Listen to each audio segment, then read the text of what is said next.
What's up? Welcome to Sporting with Smitty. First Pats game on the new channel. Hope to have some visitors come by and check out the channel and maybe listen to the game. Patriots had the ball first. Mac throws it to Parker, who gets hit hard, but he's short by a yard. Daddy.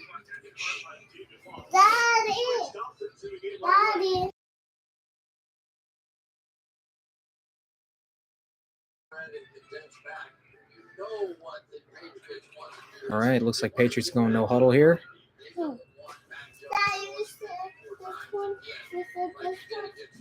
you can sit that one, buddy. Here we go, Jones under center.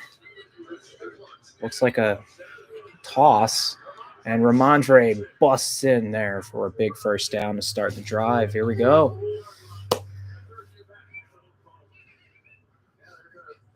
He just broke through and just yoked somebody.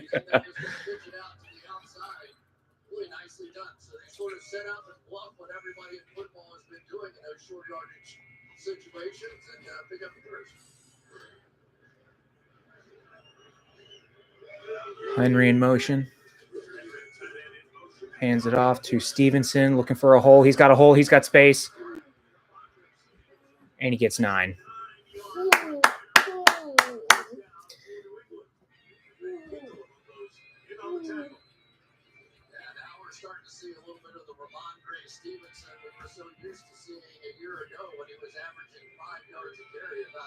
Looks like they're really going for a trying to develop the run game early.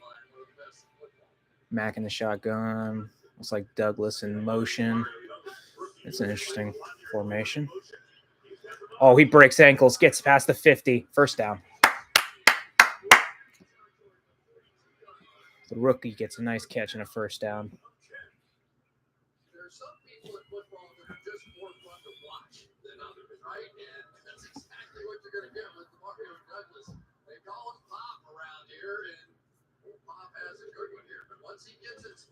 What a play. Pats are in Dolphins territory for the first time today.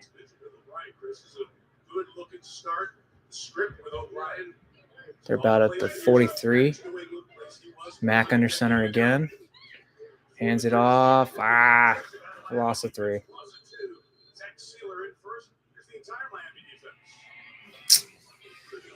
That was a perfect play for play action. I guess Mac just missed it.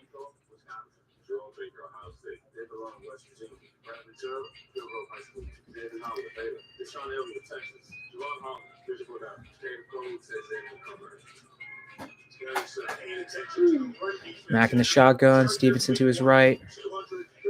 Stevenson in motion. Going to the left. And that's just a mess. Mac takes a sack. And the first sack of the night, that play just looked like a mess. That just didn't work. Nothing was working. Daddy, why?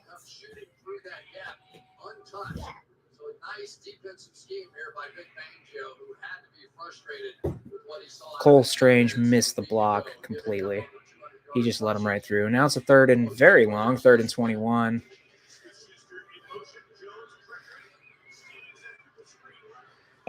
And a screen on I don't understand the screen calls on 3rd and long. I don't get that crap. Why every time do they go for a 3rd and long for a screen pass? You need to have a solid line to have any kind of screen scheme.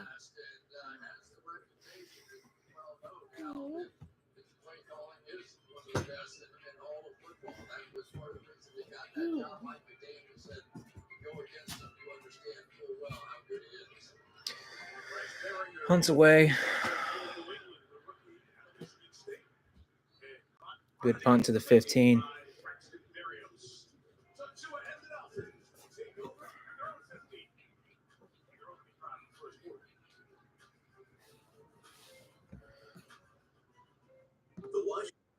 Department of Transportation is committed to building a diverse workforce that represents the communities we serve. If you thrive in an inclusive work environment where innovation is valued and want to build a career in public service, why not join one of the nation's leading transportation organizations? Watchdog has immediate openings in a variety of career fields and all skill levels. Such a dumb play call. I still don't get that. I don't understand that. Why is it you want to go for, I mean, I guess you want to see maybe there's a chance that you can get in, get a big play up there, but I don't understand a screen on a 3rd and 21. I don't get that. Especially when your line is average at best. You just don't get, I don't get that. So stupid.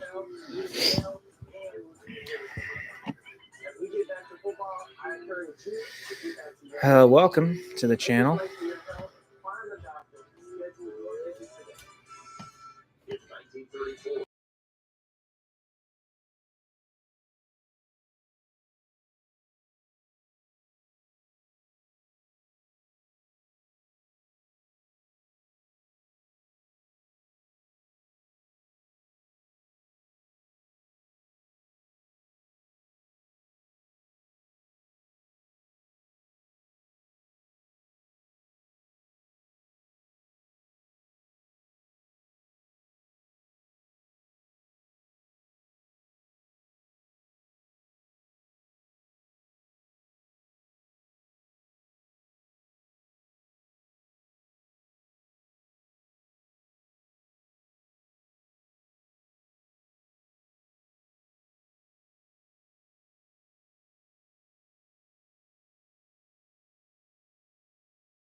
This morning, I forgot to ask you, Adam.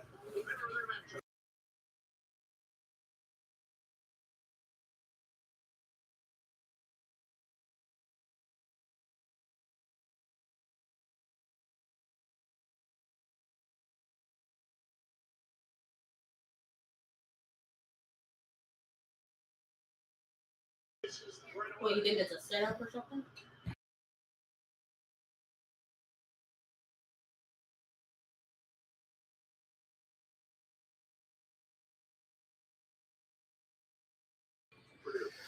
So Dolphins get the ball first. See what Tua can do. Yeah. It's all right. I had the, I was muting myself, so now I'm unmuted. 2nd and 7. Fake. He's got nothing. He's got a first down. Oh, no, he doesn't. He's short. Hold him. 3rd down.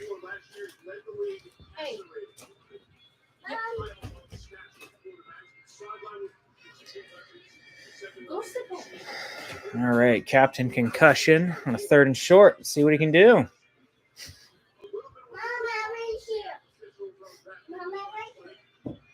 Third and 3.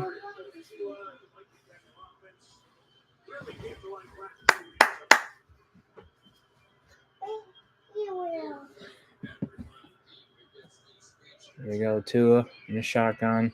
I think Mostert to his left. First down. Damn it. They are playing some games. Look at 3 safeties across the back end. Sometimes they'll do that. Sometimes they'll do that. But they are going to start with 3 guys very deep. And for Tua, he's just going to have to be patient. He's going to have some gifts throwing underneath with all that coverage on the back end. Did the right thing. Did the very end of the first.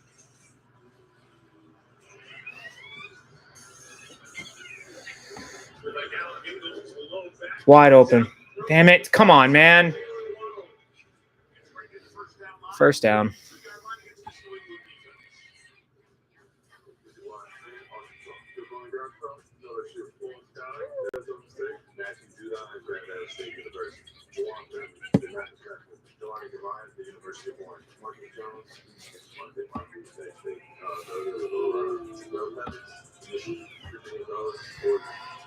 Another big first down here for Miami.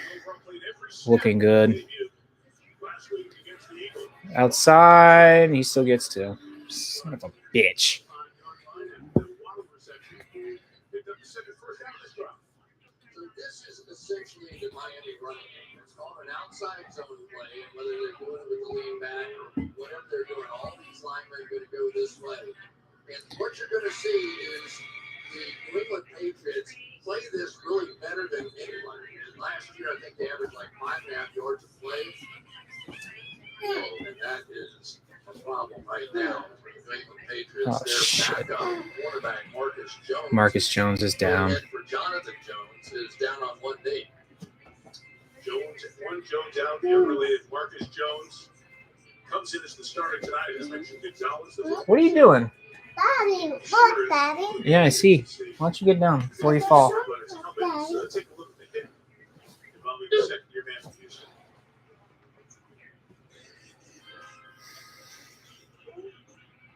Oof. Booster just throwing that right arm towards him. That looked like this helmet went right Oh. into the shoulder pad and then almost snapped off his head. And now they are down to their fourth quarterback against this team. Marcus Jones is coming off the field. Jeez, looks like a receiver might have to come in at corner. Miles Bryant's coming in now. Pretty good at nickel last year. Going to the outside again. Looks like a same toss. First down again. God, I hate this fucking team. Daddy, it's a short. Hey, why don't you get down, Bubba?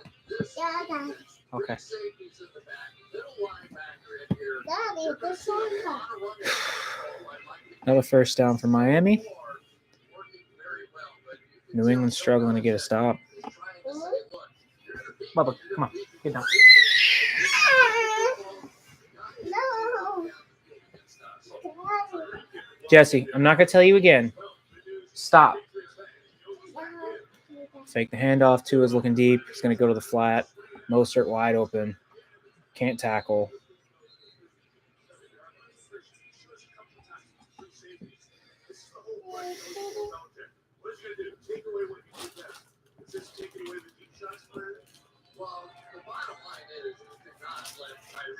Jesse.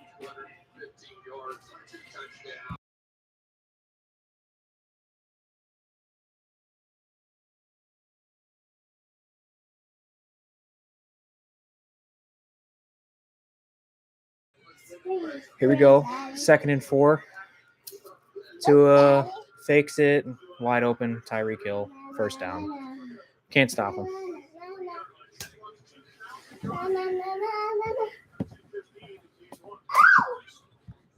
That is their favorite pass play right there. They've been running that for a long time. You're going to get a little slant, you're going to get a wheel, and you're going to get a flat. That is one that you saw Deshaun Watson. It's the same play. They're running the same shit. He's eyeing his receivers. He's eyeing his receivers. He's looking right at them. 1st and 10. Hands it off. Nobody's there. First down. Inside the 10 of the 5.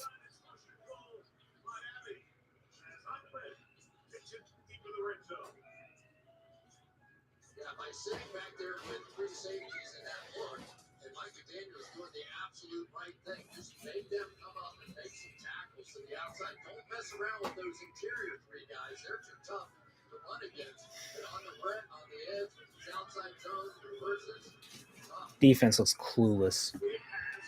They look absolutely clueless. Gonna hand it off. Gets nothing.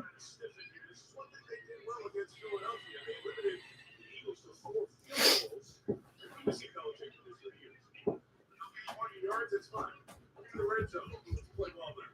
Yeah, I mean, then you get a holding penalty, you get a turnover, you get something going. But right now, this game is going to be won or lost based on Second and goal from the 3. Dolphins looking to score here. Second and goal. Here we go. Takes the snap, hands it off right up the middle. Oh, he meets him. Knock his ass down. There you go. Knock him on his ass.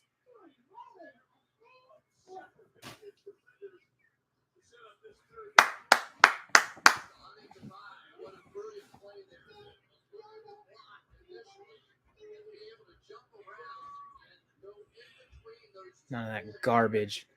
Time to shut him up. Oh, no, I thought that was Tyreek Hill.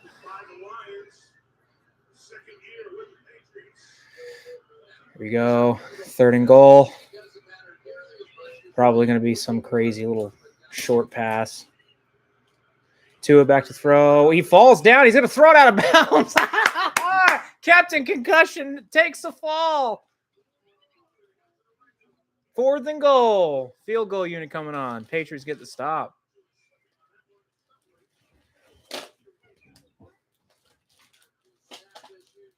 Bad snap. Wow. And he just loses his footing. Pats get lucky, but I'll take it. Okay, you need to stop coming back from behind the. You need to stop coming from behind the couches. All right, no more. Dad, I ran here. I see. All right. Dada, running map. Yep, it's a map. Yeah, Daddy. Here we go. The kick is up, and it's good. No way he was gonna miss that. There it is, the map. Let's go and free.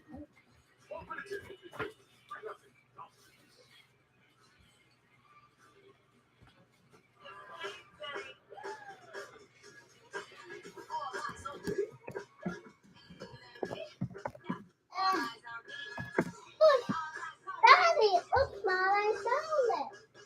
Mommy.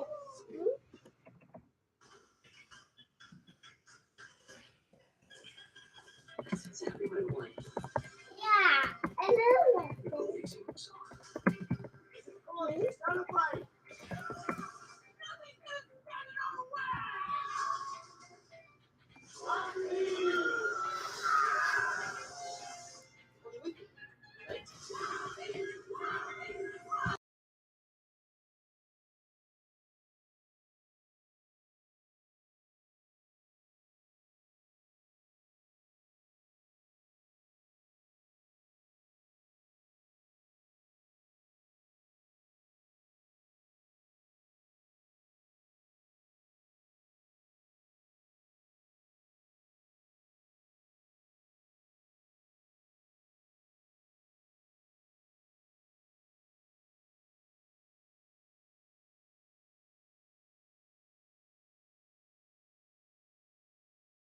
Best coach. I got this. Mom, I want to please. MVP of 6. You don't have any milk, buddy. I want to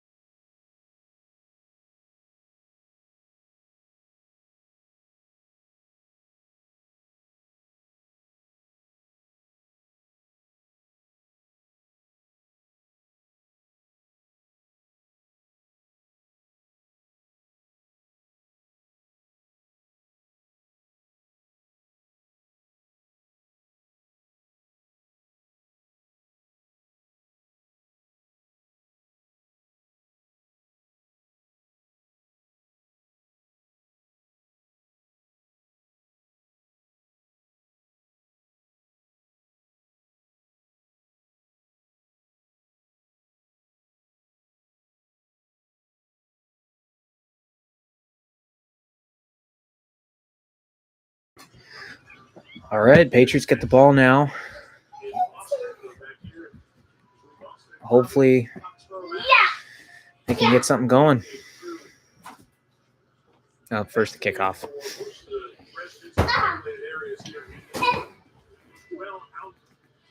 smash him. Smash him, Mommy. Smash him. How about that brand new video camera that was installed here? 250 Since it's close off the stadium, the place feels different with that board up there. It's beautiful. Yeah. Here we go. Kick is off. Looked like it's out of bounds. Yep. Touchback.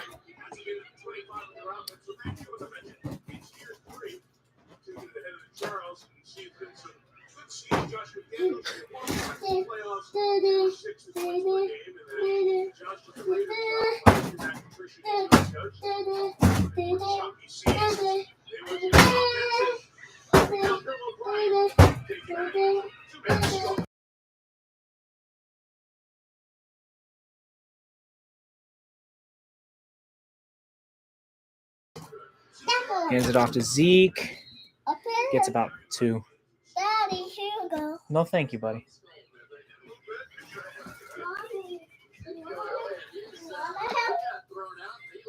It's probably you.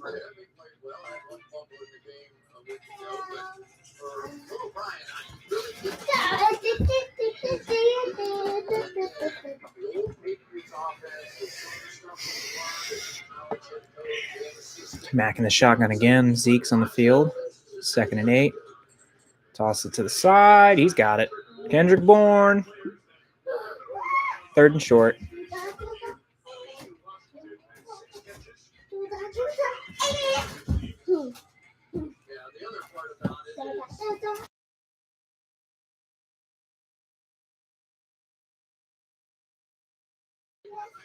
Here we go. 3rd and 3. Looks like Mack is in the shotgun again. Zeke to his left. Gesicki in motion. Takes the snap. Throws it. Nice catch. 1st down. Flag. No way this is on us.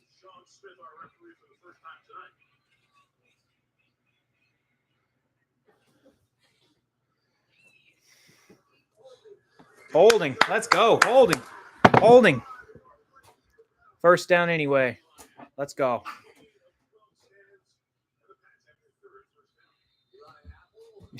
Eli Apple. Oh, man.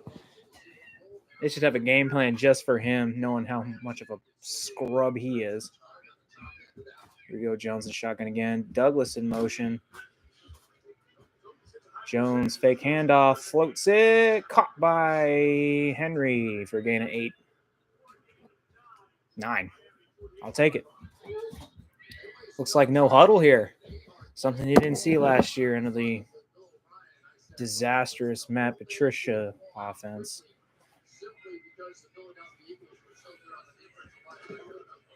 No huddle, right up the gut. Zeke.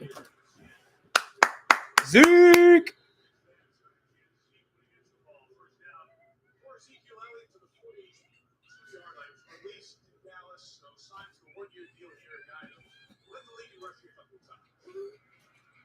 Under a minute to go in the 1st quarter. Patriots trail 3-0. Zeke gets the ball again, goes up the gut, breaks a tackle, but he gets about 4.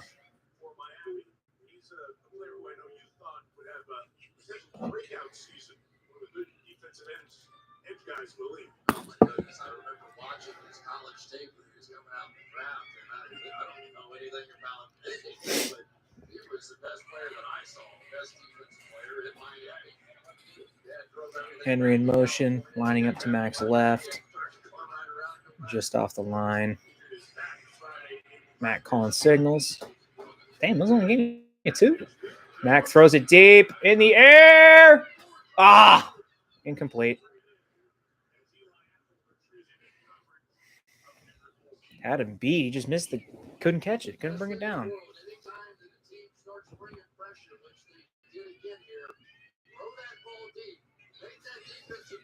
Oh, what a move.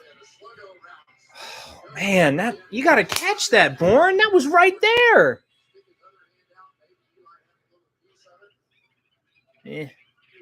Got to get a 1st down here. Cannot give them the ball back with no points still. Here we go. Mack takes a snap. Bringing a blitz. Throws it to Douglas. He's got a 1st down. Go! No! He's got it. He's got it. We've got it. No. I know, buddy. Dolphins got it.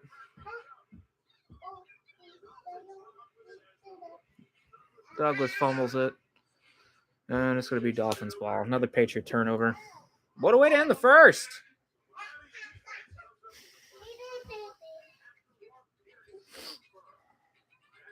Son of a bitch,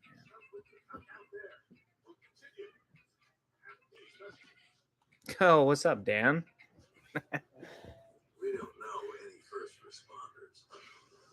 We only give 90%. We're farmers. The workers who build our towns, roads, infrastructure. End of the first quarter, and it looks like Patriots once again can't finish any drives. Get right by midfield, and then all of a sudden it just goes to hell. Ford F-Series, 100% assembled in America, because we are all in. Looks like they're holding Miami pretty well, even though they're giving up the short game. But they're shutting down the run game, except for that one little handoff to the sideline. Outside of that, they've really shut it down over the middle.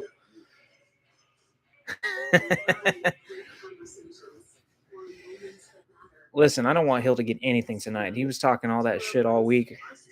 I don't want Hill to get anything. He already has one catch for a first down early in the first quarter in that drive, but outside of that, I don't want him to get anything. Can't stand him. He runs his mouth a little too much. No. Oh, man.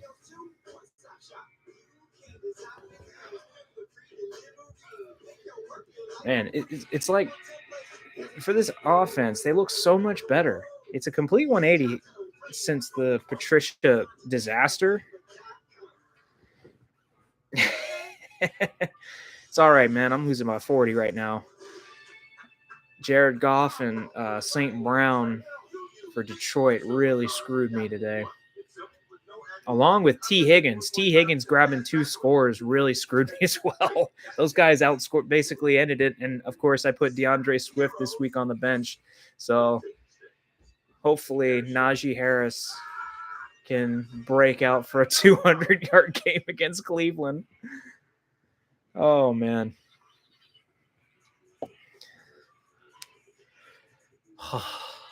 Jesus. All right. It is sketchy. It's very sketchy because I don't know. Maybe it's just because New England has a great front defensively. But, you know,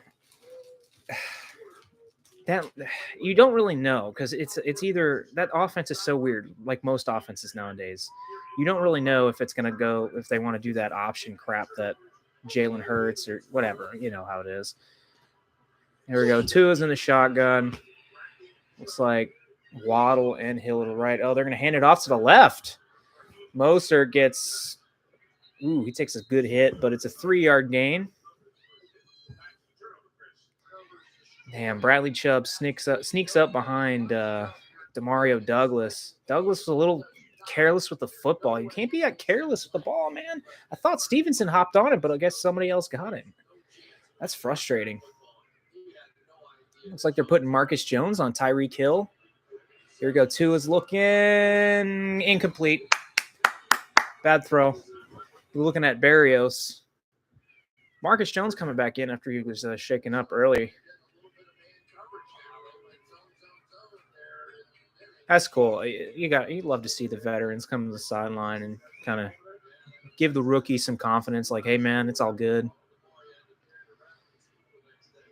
Here we go. Big third down here. New England needs to get the defense off the field. They cannot keep letting Miami get these long drives going. Here we go. Looks like Hill to the outside. Oh no, he's in motion. He was in the inside. Now he's going to the outside. He's open. Yeah, he's got it. First down. I know you're happy, Dan. Damn it. I knew it. He was wide open, and there was nobody covering him. No safety followed him.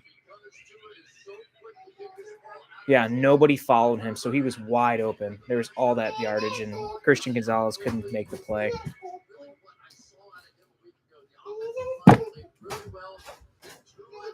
Damn, man, that's frustrating. 2 is 6 for 8 to start.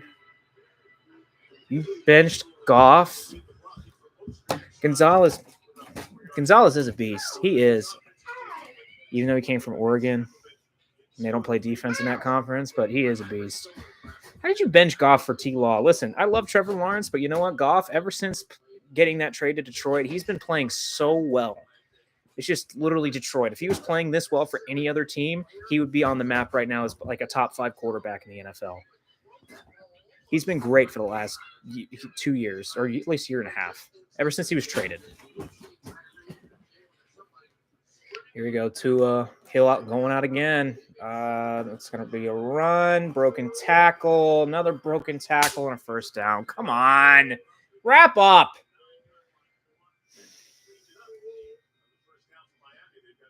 Another long, sustaining drive, and it's don't know what it is, man. So Ahmed, who looks like he got the first down. There's 2 broken tackles there. There's Jabril Peppers who missed it. That's a give. You got to make that tackle. And then Bentley tackles him, but it takes him, drags him another 3 yards. 2 again in the shotgun. Running back to the left. Here we go. Barrios is in motion. Fakes the handoff. Jalen Waddle, easy catch over the middle. First down. Don't know what it is. This offense is just giving us trouble. Been giving us trouble for the last 3 years now. Whether it was under Flores or Mike McDaniel, this offense has just been giving us trouble. I don't know what it is about Tua that just... This guy stares down his receivers more than any quarterback in this damn division. It's so frustrating to watch because you can see them on the replay. He stares his guys down every single time. Inside Pat's territory. Looks like the 30. No, it's 34. Here we go. A little run to the outside. He's got blockers. Stops him. Gets about a 4-yard gain. I like this. No, not like that. Why don't you go watch your show? I see. Looks like a flag. Maybe holding? Hopefully.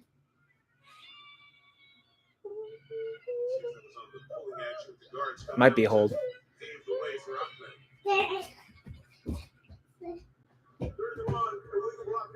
Oh. Okay, I'll take it. First down. Isaiah Wynn, the Georgia product. What a bum he was. God. I swear to God, Isaiah Wynn is one of the biggest busts of not of the Belichick era, but not only that, but in Patriot history. That dude is a first-round pick. He was supposed to take over for the older guys on the line from the 2014 championship team and a 2016 championship team, and he was just a scrub. He was always hurt. Hell, he got Mac hurt last year with barely. He wasn't able to block. I don't know. Isaiah Wynn, you're guaranteed to get like maybe 3 penalties on him a game. So happy that he was just dumped to the side of the road like where he belongs.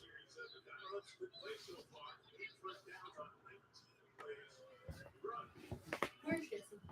He went upstairs. He's not upstairs. He's just upstairs. Jesse!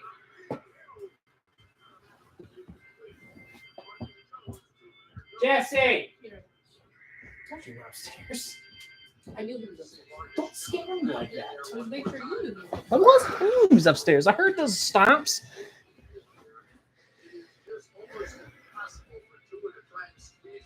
I hate giving them that much space to Tyreek Hill.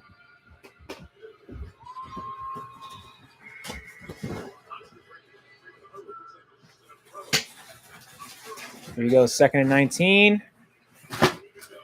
The 43.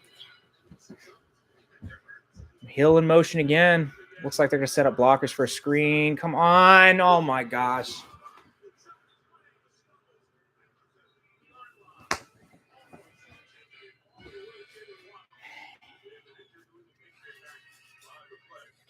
This team can't stop him. And Marcus is hurt again. This ain't good.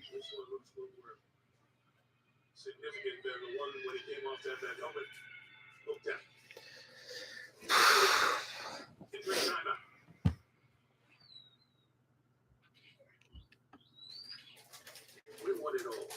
We want our dog to fetch it and drop it. We want to use it ourselves. Well, that's fun. We want to order the market price Now Miles Bryant should come back in. No, mommy. No, mommy. No, mom. I want the red one. Sport Clips, where we check in with the pros and vets and totally check out. With more uninterrupted You want me to put it in the Mickey cup? Sport Clips. It's a Yeah, or yes, please. Yes. with clean insurance. With the dirt Good night. dark. Save on one day for your Save on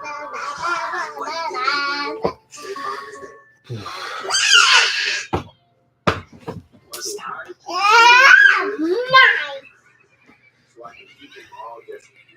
I really don't know what else this defense can do to stop him. Because that short game and our inability to tackle him or bring him down is killing us.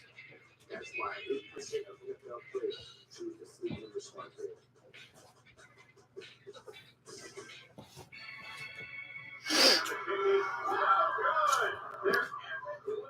Okay. Oh,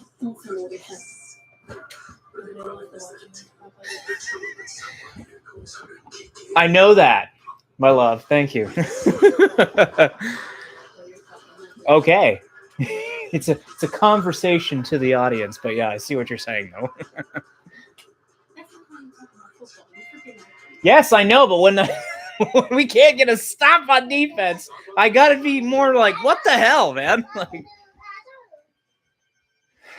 can't stop a nosebleed.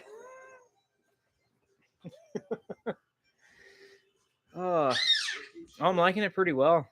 It's quiet. It's a quiet neighborhood. There's like trick or treat, buddy. There's like no. It's so quiet. I don't have to worry about hearing cops every night like in Everett. It's what? My buddy Dan is on the damn chat now. Hush. Oh, sorry. It's okay. Well, yeah, it's nice though. I had to buy my own washer and dryer, but it's nice though. It's so quiet here. I could sit outside. I can leave stuff outside and not have to worry about it getting stolen or my car window getting bashed in. All right. Oh yeah. Marcus gets kicked in the head basically. Probably a concussion. He might be done for the day. It wouldn't surprise me. Hill in motion again. He's in the slot.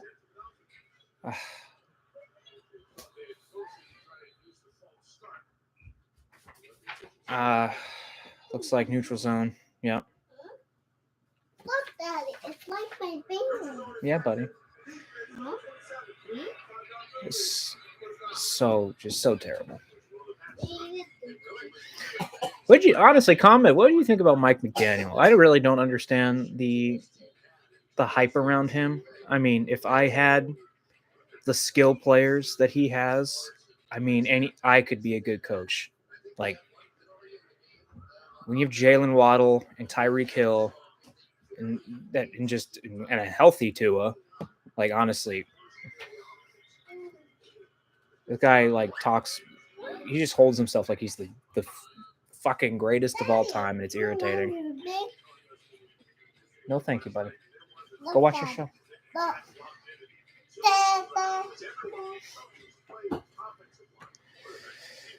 Second and short.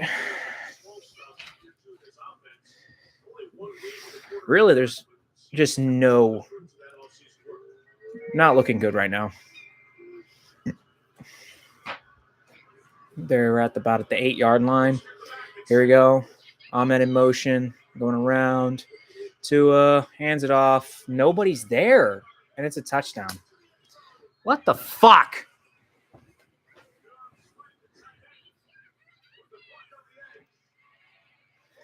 He is good. He's good. He has a good offense. That's about it. Like, that's it. Once again, a long, sustained drive by Miami, and New England just can't stop it. I don't know what is up. I don't know if Belichick is just, it's like his kryptonite. Like Tua has to be his kryptonite. I don't know what it is. He's faced quarterbacks like this before for the last 20 years. I don't care what anybody says. There's nothing crazy about Tua that there wasn't like We've seen Michael Vick like quarterback before. We've seen it with other guys. But it's for some reason it's Tua Tagovailoa who just figured out the Belichick scheme. I don't know what it is. Maybe he got it from Saban in college. Who knows? Right now, it does not look good. Offense can't finish drives. Play calling's nice, except for that terrible third down screen pass that gives me a migraine every time I think about it. It's so frustrating. Now, if the Patriots do lose this game... Okay, Bonnie. Go ahead. Yeah. Now, if the Patriots do lose today, they go 0-2 for the first time since 2001. Yes, they won the Super Bowl that year, but totally different team, totally different everything. Defense was 10 times better than this one. Our offenses were about the same. And honestly, in 2001, the competition in the AFC was not as strong as this one. But we're going to hear it from New England fans that say, oh, last time we were 0-2, we won the Super Bowl. Yep. Completely different team.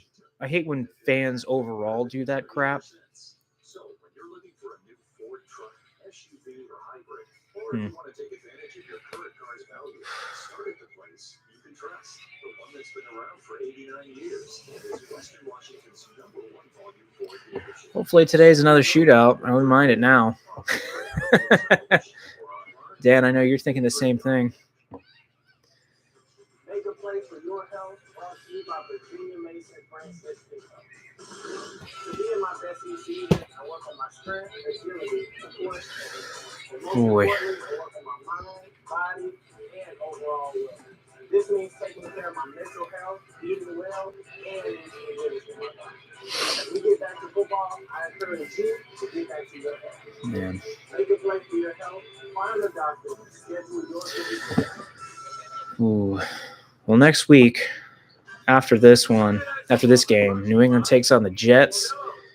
And the Jets, they're not the old Jets anymore. Yeah, Rodgers is hurt, but that defense is insane. They're stacked, and they've got pretty good weapons on offense. Garrett Wilson, obviously.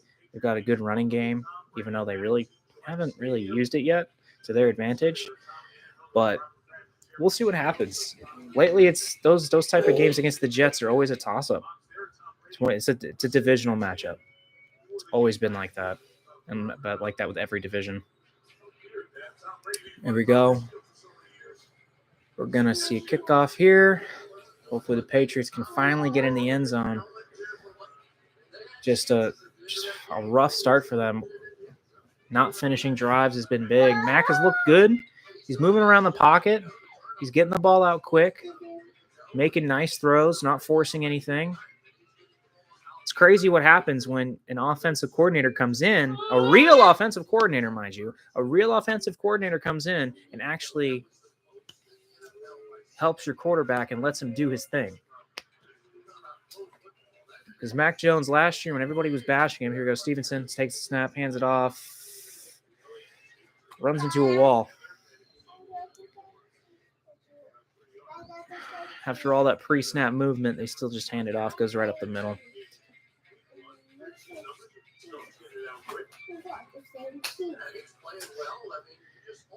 So after last year's game against Miami, where Mac, he looks so much improved with an actual offensive coordinator. It really gives a Pats fan hope that he's going to be good. Here we go. Takes the snap, makes a nice throw, caught by, I think that's Juju. Yes, sir, Juju.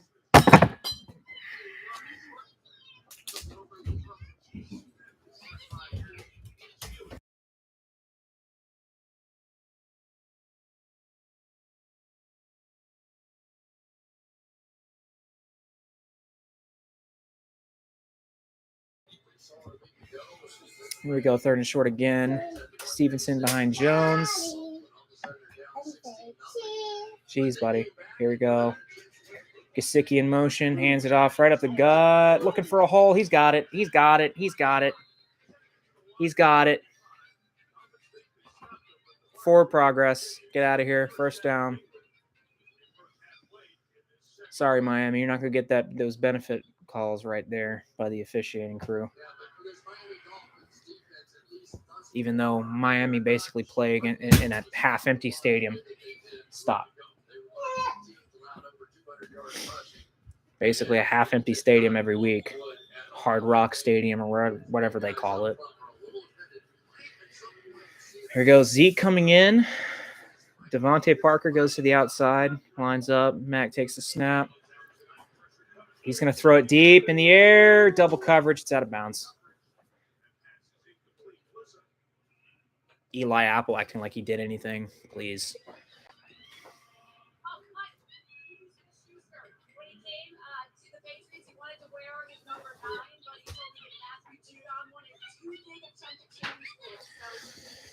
All right, 2nd and 10.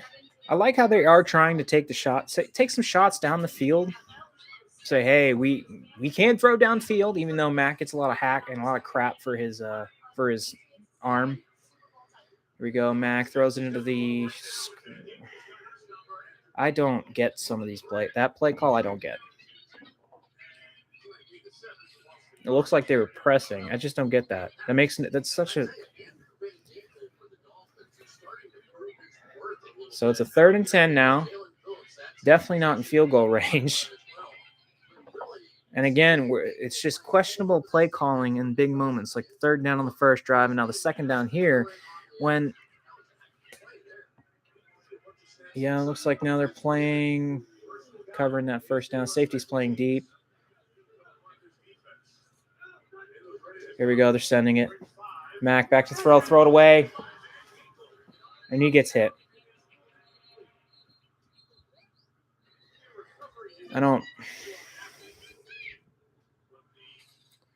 Looks like one of those games where the offense just going to be clueless about what's going on.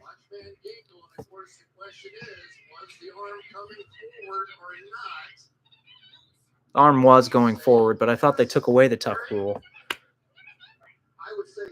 That's obviously going forward, but I mean, comment if you remember them taking away the tuck rule. When did they bring it back? Because I'm not sure. I really have no idea where. So, looks like there's going to be. Are they going to be a challenge?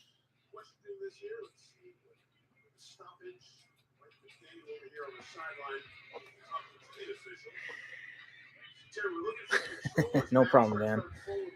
He's definitely going forward. He's going forward. The arm is going forward. Helen Keller can see that the ball is going forward. Can hear it too. That's such a waste of time.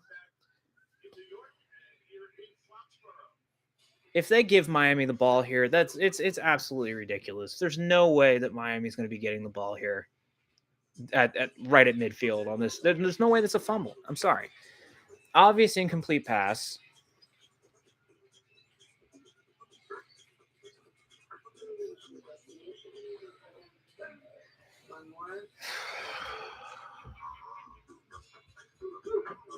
ID Life in the all-electric ID4. It's the little things.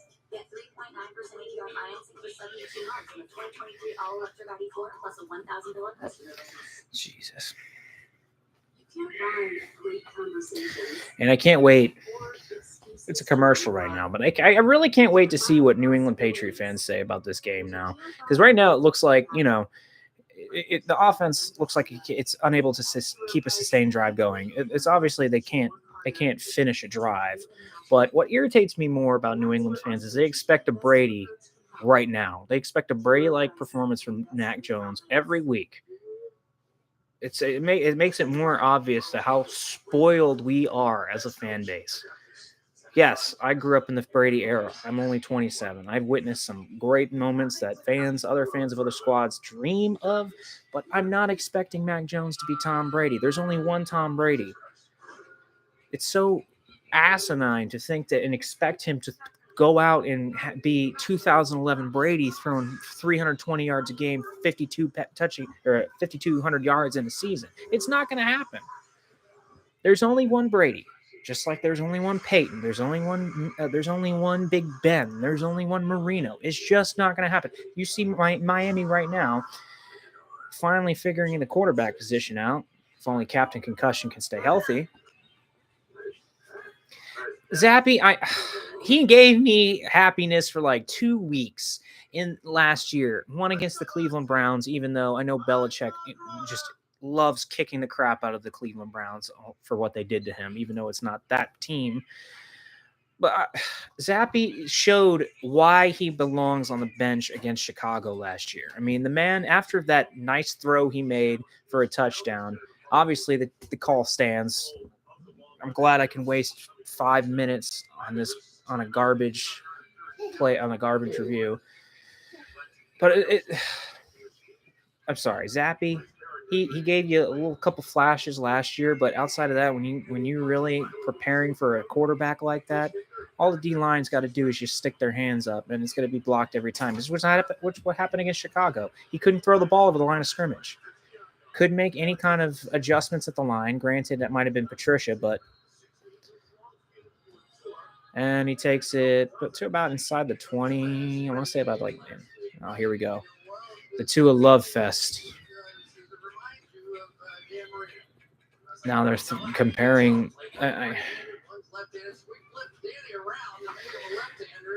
Jesus. How about we have this man finish a season? Let's have Tua play a complete full season healthy before we start the comparisons to Dan Marino. All right. And ridiculous. Here we go. Looks like a run play. Tua under center. Man in motion. He's going to hand it off. Right. He's going to break to the outside Mostert. No. He's going to get tackled down for about a 3-yard gain. Still fighting.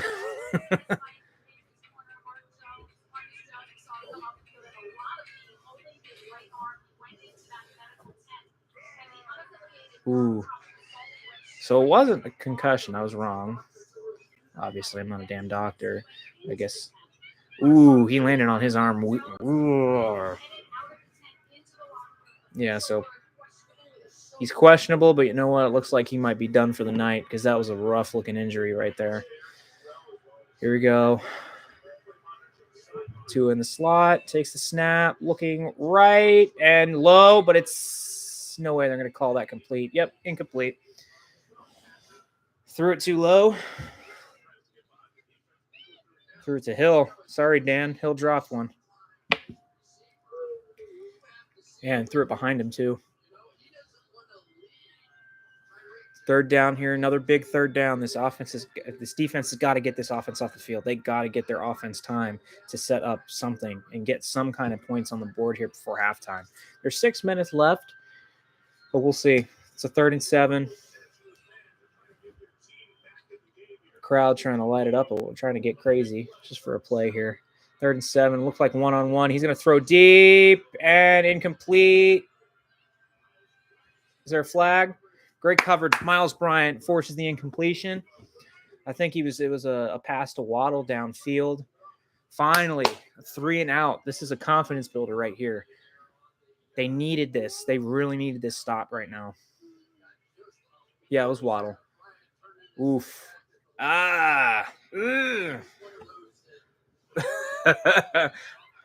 My unbiased opinion, that was iffy. My biased opinion, it was clean. Douglas with the fair catch right at about midfield, and there is a flag.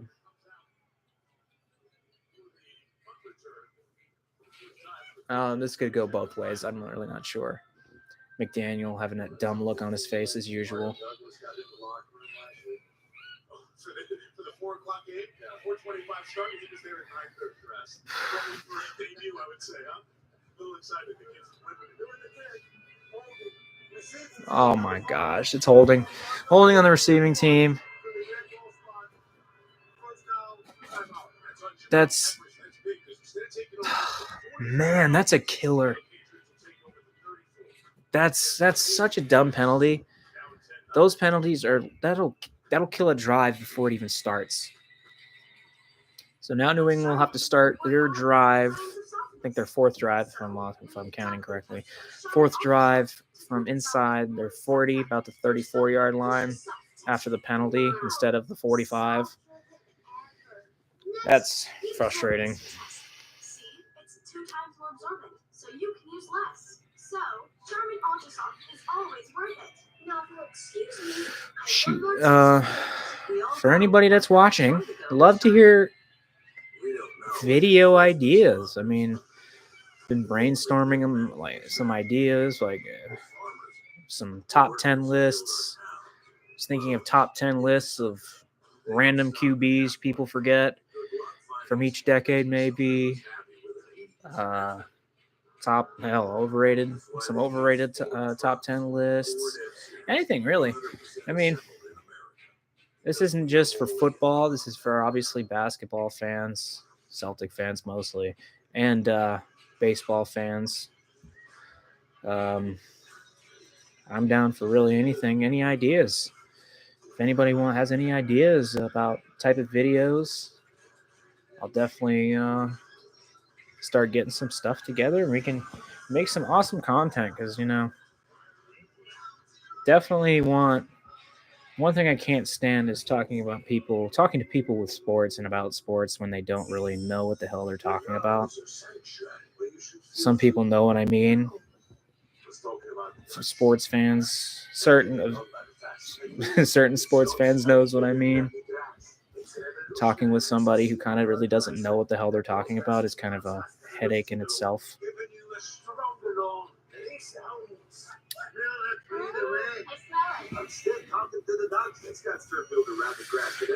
Oh, man. Ooh, I forgot to do this. So we're about midway through the second quarter. Miami's up 10-0. New England gets the ball here with about 6 minutes to go in the first half. Need a touchdown here. Need a touchdown. They can't get a field goal here, especially with Miami getting the ball right before the half and then getting the ball to start the second half. They got to score a touchdown here, or else it's going to be really tough to get back into this game. And it's frustrating to see here because Miami's defense after last week, you could tell that they're not very good. Gesicki with a catch, and are they going to give him a first down? He might be an inch short. Kind of dove a little. So it looks like New England's going to go no huddle here. I like what I'm seeing. I always get excited when you see no huddle. Yeah, it's going to be second to short. Gain of 9.5. Give me a break. Here we go. Stevenson. He's got a first. First down for Stevenson. About midfield. Almost midfield. 5:10 to go, and the clock is still running.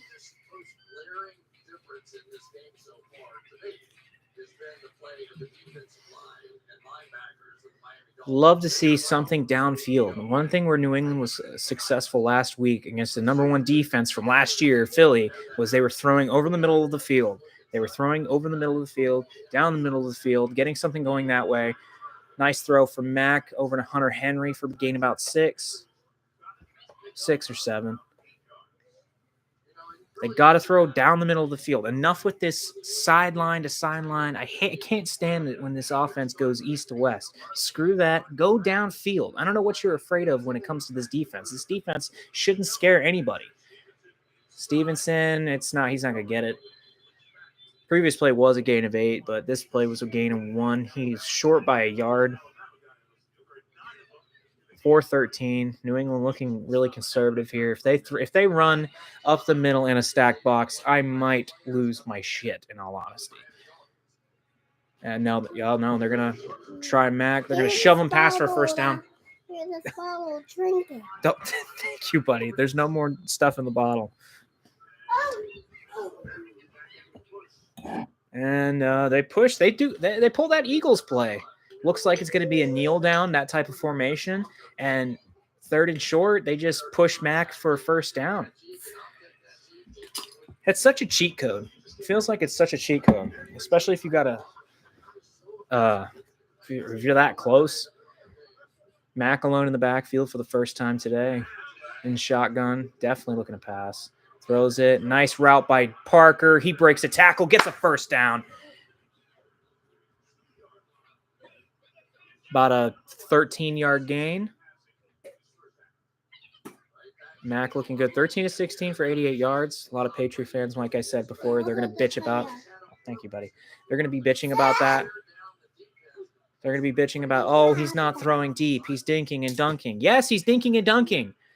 I said it on the chat. I said it on the game yesterday for Florida. I can't stand fans who's like, oh gosh, he's dinking and dunking. Mac escaping pressure. He's going to knee. Oh, good play by Mac. It looks like there's going to be a flag here. Probably coming back. Great play by Mac, though, to escape the pressure. Last year, Cole Strange on the hold. But you got to give it to Mac, though, escaping pressure.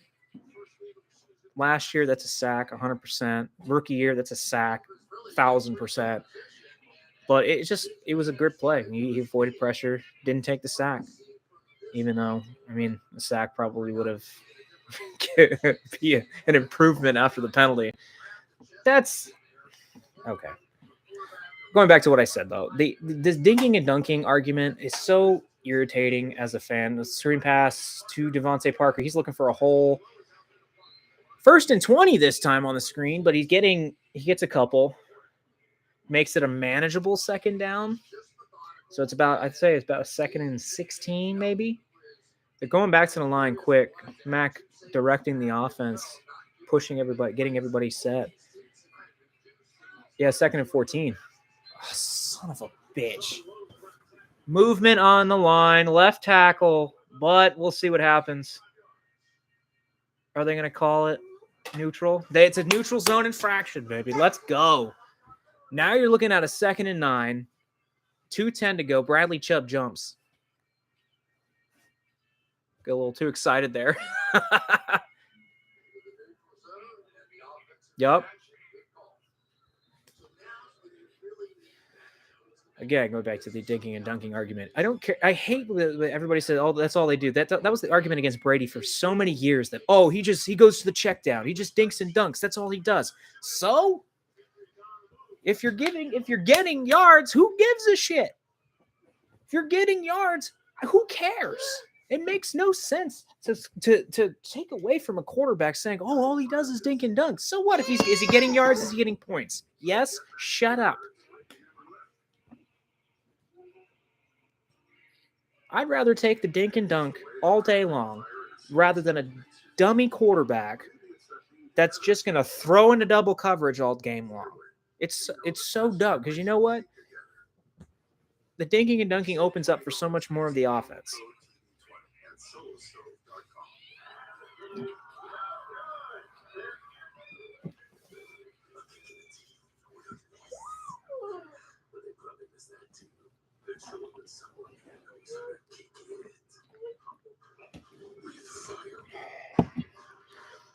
So we're about hitting the 2-minute warning here. So with a 2nd and 9, my prediction for this play is probably a run. Hopefully not to the outside because we're struggling setting the edge right now with our guys. I would probably see if there's an opening up the middle, probably a draw play. And maybe we'll get about 2 or 3 yards to make it maybe a 3rd and 6, possibly. We'll see.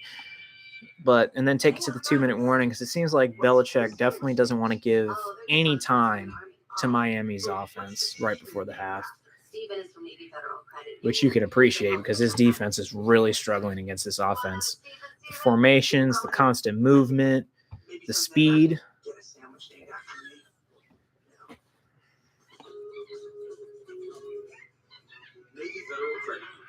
Our members are the mission. Our members are the mission, I bet.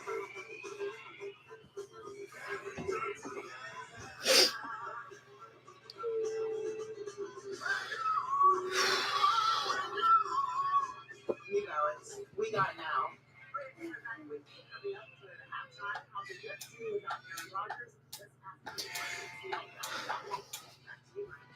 Saw Dallas' defense last week. They go home. They complete. All right, we're back. Break this. Nobody didn't break it. Daddy just turned it off. All right, here we go. 2nd and 8 now. 2nd and 8, not 2nd and 9. So it looks like Zeke's in the backfield with Jones now. Oh, no, the 2-minute warning already occurred. Okay. But they are going to run it to Zeke, but it's runs it right into a wall. I don't understand that play call. That's so just mind-numbing to see.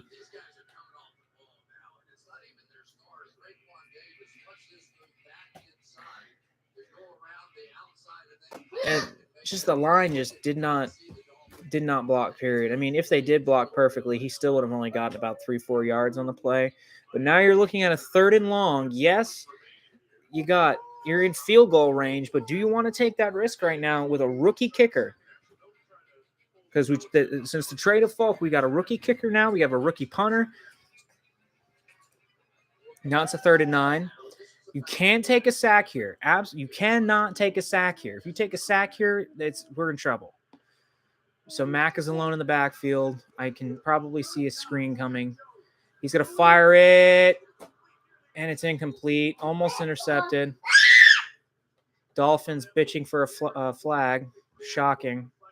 Doesn't surprise me. Miami has a habit of complaining about everything. Parker had the ball, but he just couldn't hold on. It was jammed out of his hands. And Eli Apple, the scrub, he dropped it. So Chad Ryland comes in. He's coming from Michigan. His first kick. Yeah, this is his first kick in the NFL on an actual NFL field. So here we go. Here's the kick. And it's good. A 49-yard attempt for the rookie. And he's got a leg on him. All right. Surprising pickup in the draft, though, for New England, even though, once again, fans are always bitching and moaning, Pats fans especially, about Bill Belichick and his record without Tom Brady. This draft for New England was the first draft since the 2000 or 2001 Raiders where a team selected a punter and a kicker.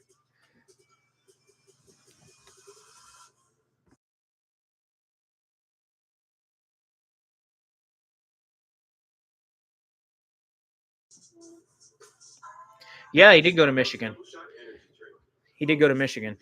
And I'm kind of happy they went to him and he traded Falk. I still can't believe we traded a 38-year-old kicker for a 4th-round pick from Tennessee. It kind of blew my mind when I got the news. But I'm excited, though, that they kind of moved on because Falk was the last 2 years, Falk was iffy at best. And obviously, we needed a new punter.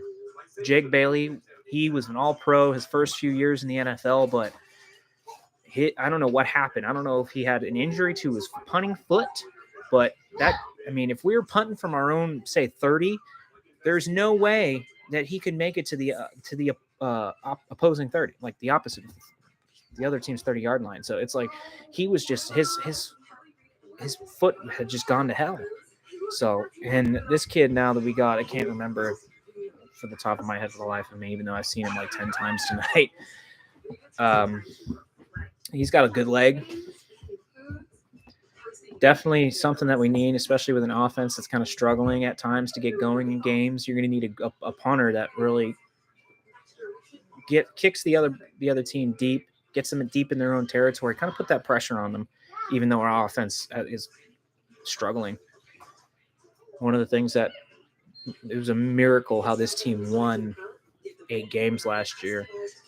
Some ways that they look last year, it looked like they were a 3-win team at best, which is another thing that drives me crazy about Bill Belichick was they always say he's average without Brady. Okay, I'll go to this. What was Chuck Noll from the Pittsburgh Steelers, 4-time Super Bowl champion? What was Chuck Noll's record without Terry Bradshaw? They don't like to say that because they don't like to talk about that. Was Coach Landry for Dallas more successful without Roger Staubach than he was with him? No. It just blows my mind. And Mike Tomlin, the great Mike Tomlin that everybody talks about, saying how great he is. and how he's never had a losing season, even though he hasn't won a playoff game in 6 years, and the one playoff game he won was against Matt Moore and the Dolphins. Kickoff here, New England's after the New England field goal. I'll go back to my rant later. Next commercial break. New England is trailing 10-3 here. Hill only has 2 catches for 23 yards. Waddle 3 receptions for 54. It's just right now, New England is holding them. They're just giving them all this time with the ball. And the time of possession, Miami is just killing us with right now. New England needs to force a turnover here to really kind of shift the momentum. It's a minute 49 left. Tua is going to throw to the flat again to, I think, Amon. Yeah, it was Amon. He gets a 5-yard gain, so it's a 2nd and 5.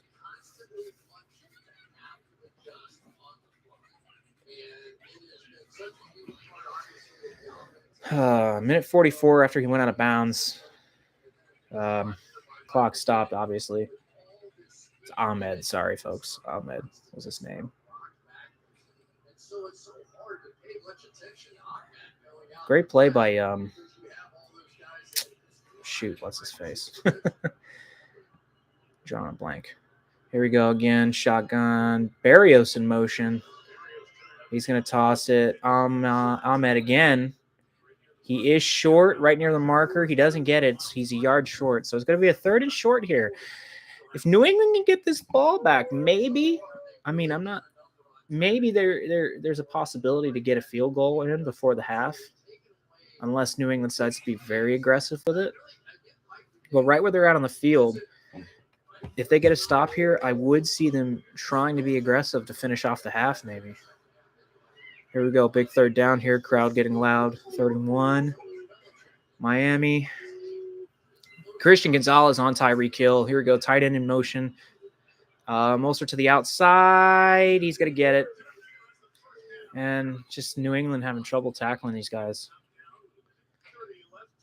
So that ends that possibility. Excuse me. It's just looking at these plays, it looks like they're running the same stuff. There we go again. Oh, and he's open.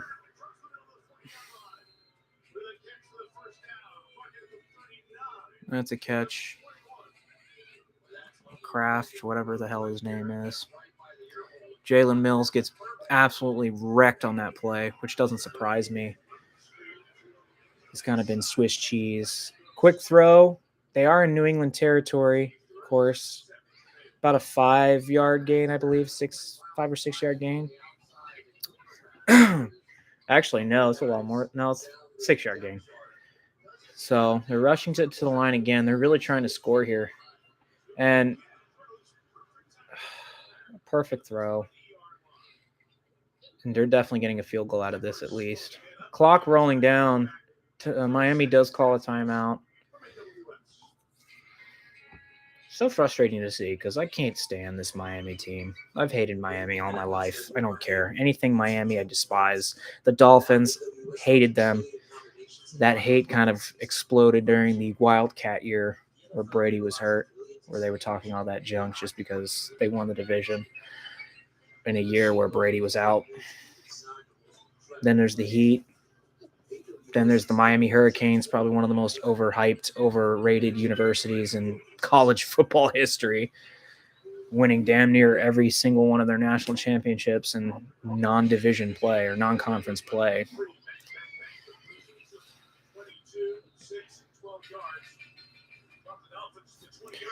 First and 10 at the 20 of New England. Running a huddle offense here. Here we go. Tua looks like he's alone in the backfield. Yeah, he is. Barrios all the way out wide to Tua's right. Here we go. Tua floats one. It's caught by Barrios, and he's got another first down. It's a 1st and goal. Barrios gets excited because he got cut by New England his rookie year because he wasn't worth a damn. So it's a 1st and goal now, 25 seconds left. This is definitely the nightmare scenario here if you're Belichick in New England, down 10-3 with a chance to get doubled up. They're trying to get doubled up here. Or Miami's trying to double them up.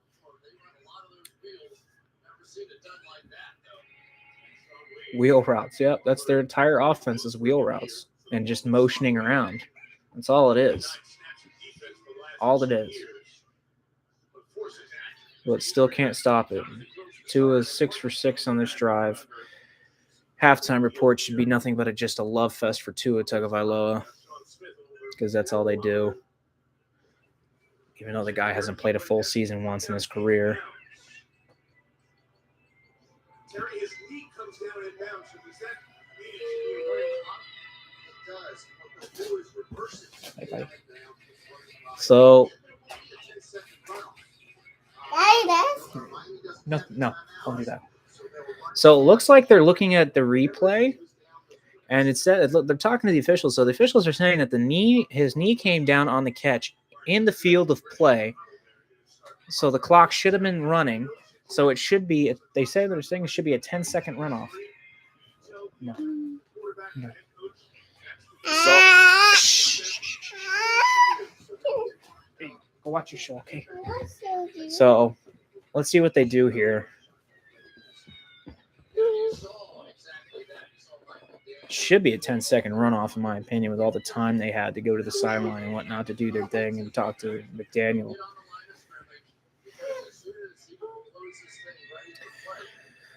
All right.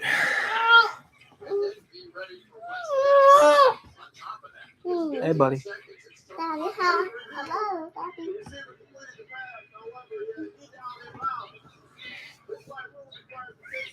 There we go. All right. 10-second runoff. So there's going to be 15 seconds left. 16 seconds, not 20. What?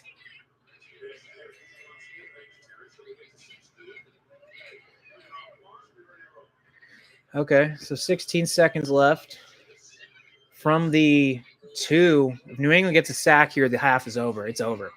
So if they can get a sack here, I highly doubt they send it all, but we'll see.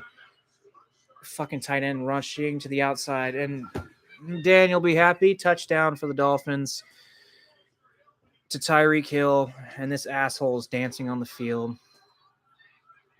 Daddy. Nobody, no pillow. Stop it.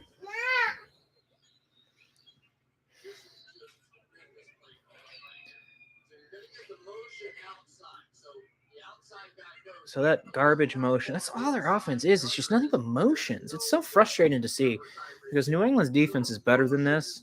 And Twitter is probably going crazy talking about and bashing New England right now about how, you know what it is. But here you go. Sanders will kick the extra point. It's good. It's going to be 17-3. So unless something crazy happens in the next 11 seconds, it's going to be a 17-3 halftime score. And the overall love fest for Tua Tagovailoa continues.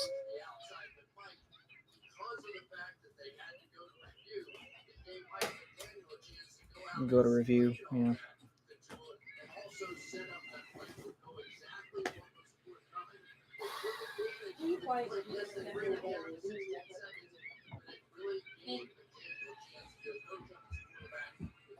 I can't stand this guy.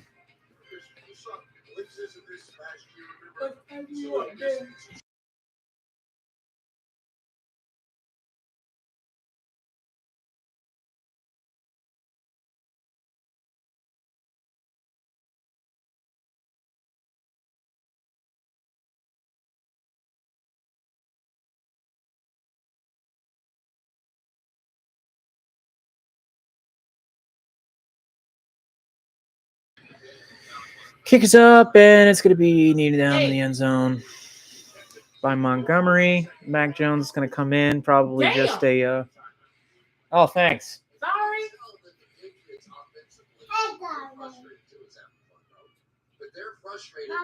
Hey, my team was down by a lot more than that. We came back. So. Remember, babe, your team is the one with the history of 23-3. 28-3. 28-3. Are you all right?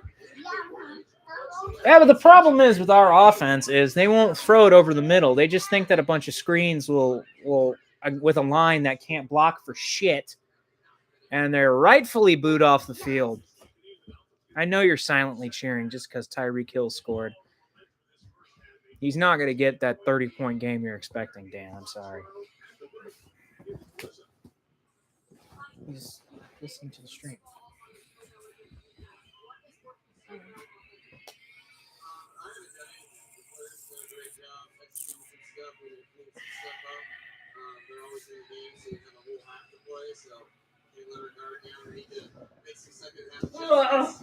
I can't stand this clown. This guy is such a damn clown.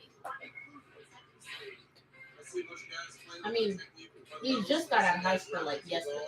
Just got out of high school like yesterday. Gosh, you can grab a homeless person off the street in Everett that can coach this team. He has half a brain because it melted due to heroin, and he can coach this team to 10 victories. Are you kidding me? I can't, like, this guy's got to be, they talk this guy up and they gush over him like he's the second coming when he's just a fucking clown. And now we got to listen to them just gush over Tua and Captain Concussion like he's not going to get hurt at some point this year.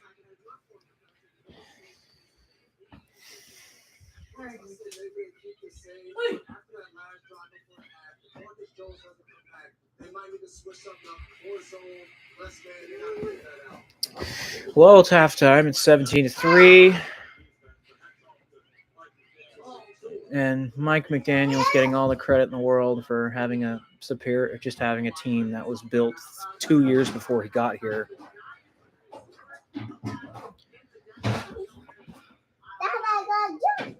Okay, buddy.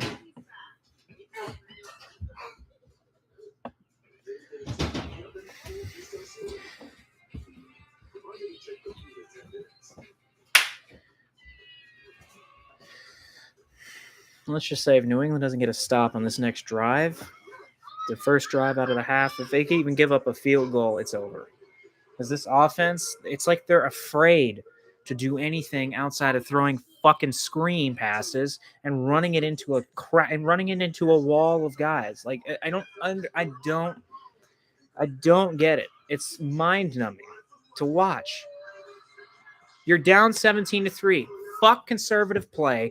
Go be aggressive. Unless don't trust your offense whatsoever, then just make it known to the squad. Make it known to the team at halftime in the locker room. But overall, the offense just looks like it doesn't look like a mess. The play calling is killing us.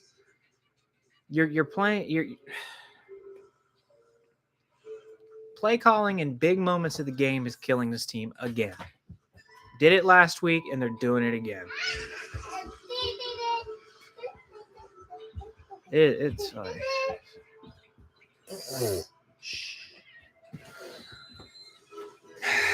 Jesus.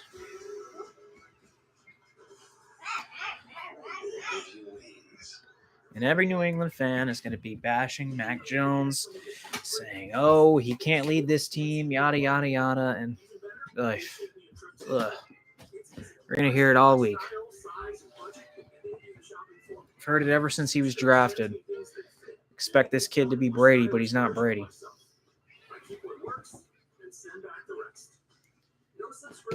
No.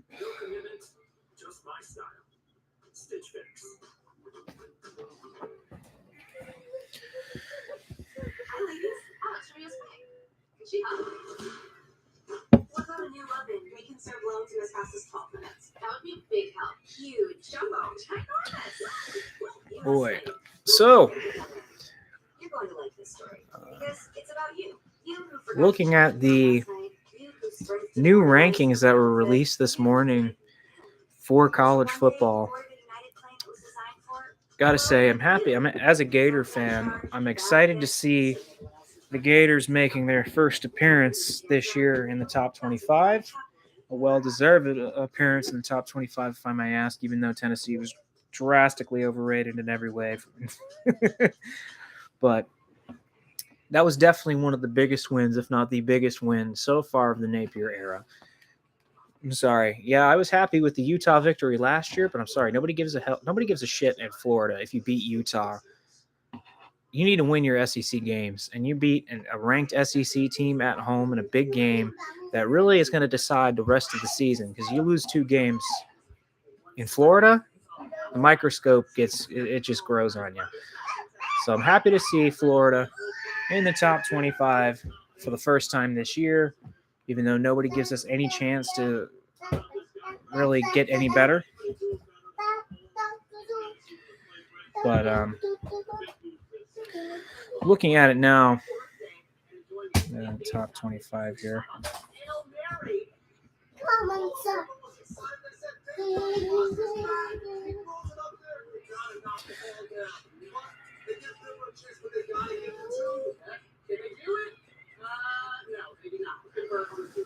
Well, ooh, Jesus.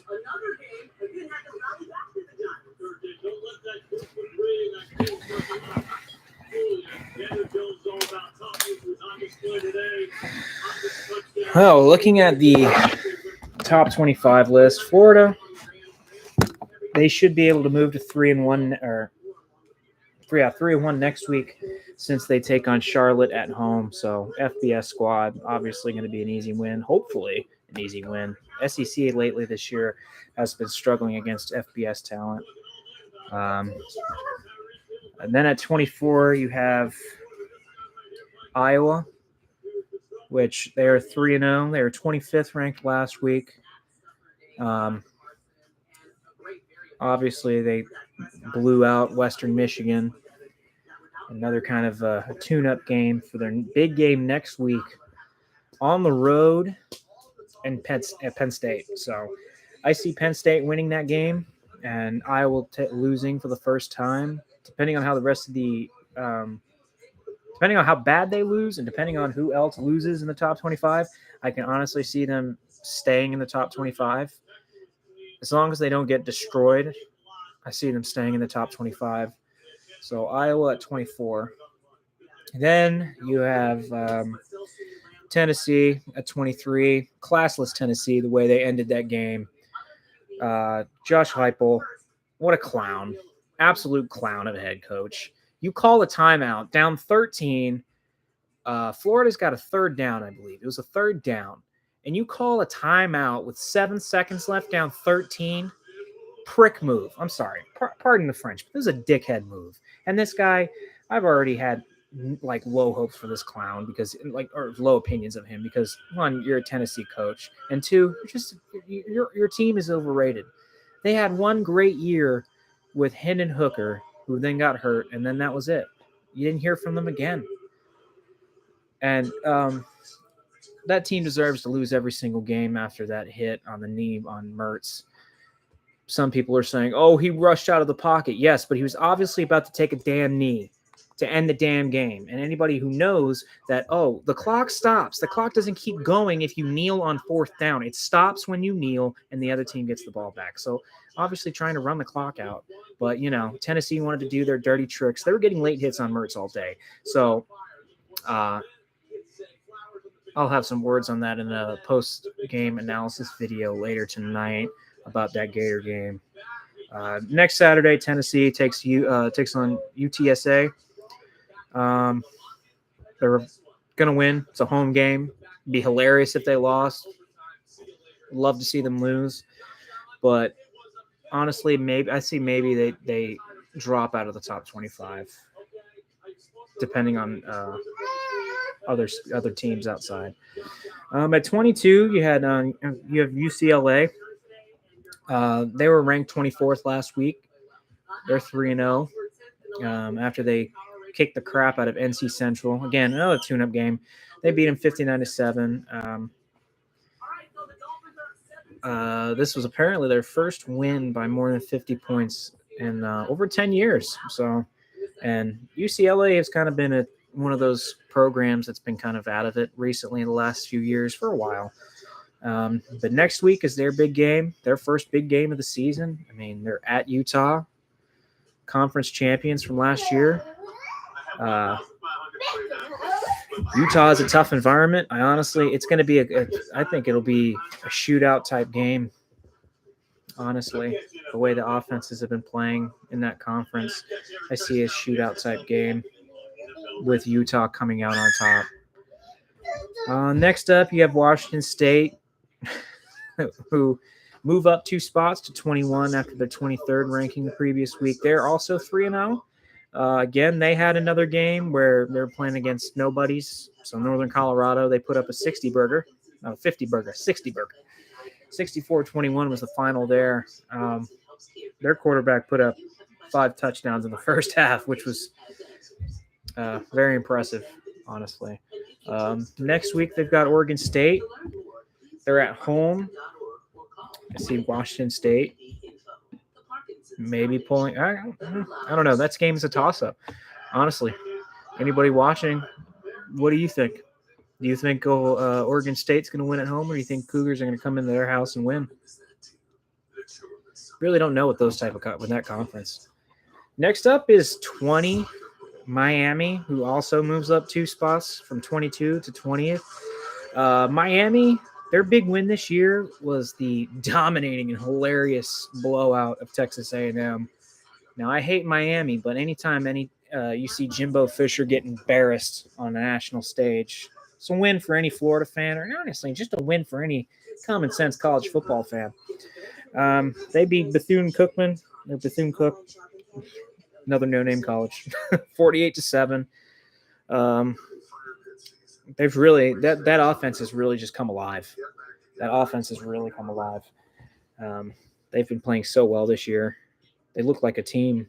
Miami actually looks like a team that is going to shock some people this year. They're on the road against Temple. Temple's crap. We all know that. Temple's going to fall again. Then you got the big one. This game, you got the big squad. Number 19, you got Colorado. They moved down. They moved down 1 spot after they struggled against Colorado State. That was a double overtime victory. Comeback win. What a comeback.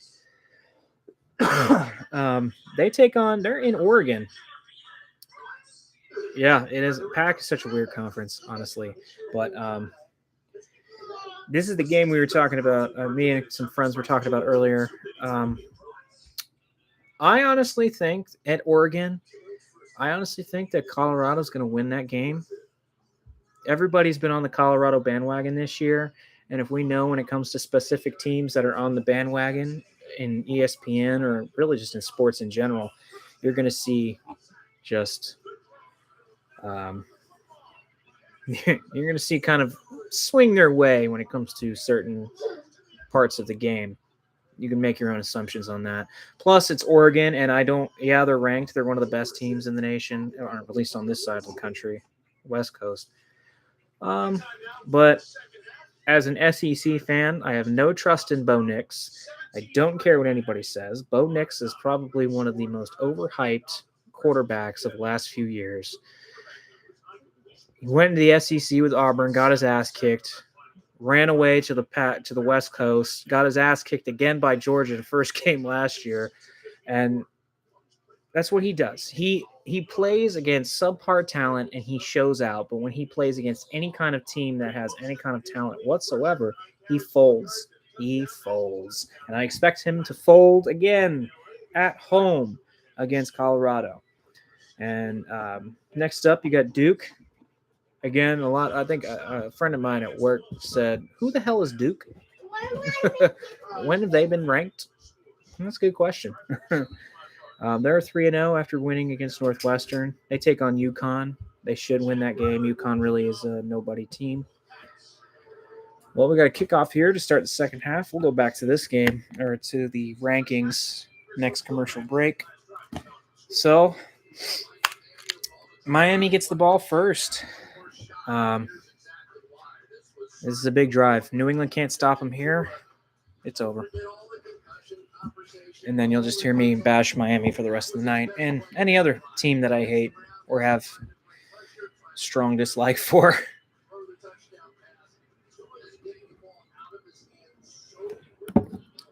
All right.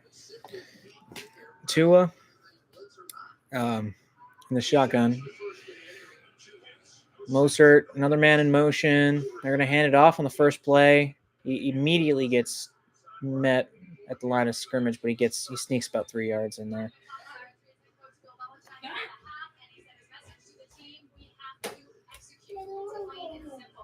Belichick gives a normal Belichickian answer, saying they need to execute better. That's well said, Coach. All right, Captain Concussion with a 2nd and 7.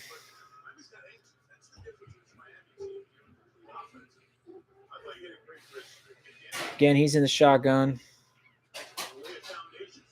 Another man in motion. And, a little end around here. But nothing. They lose some yardage on the play. Great tackle by Kyle Duggar from my brother-in-law's college, Lenore Ryan.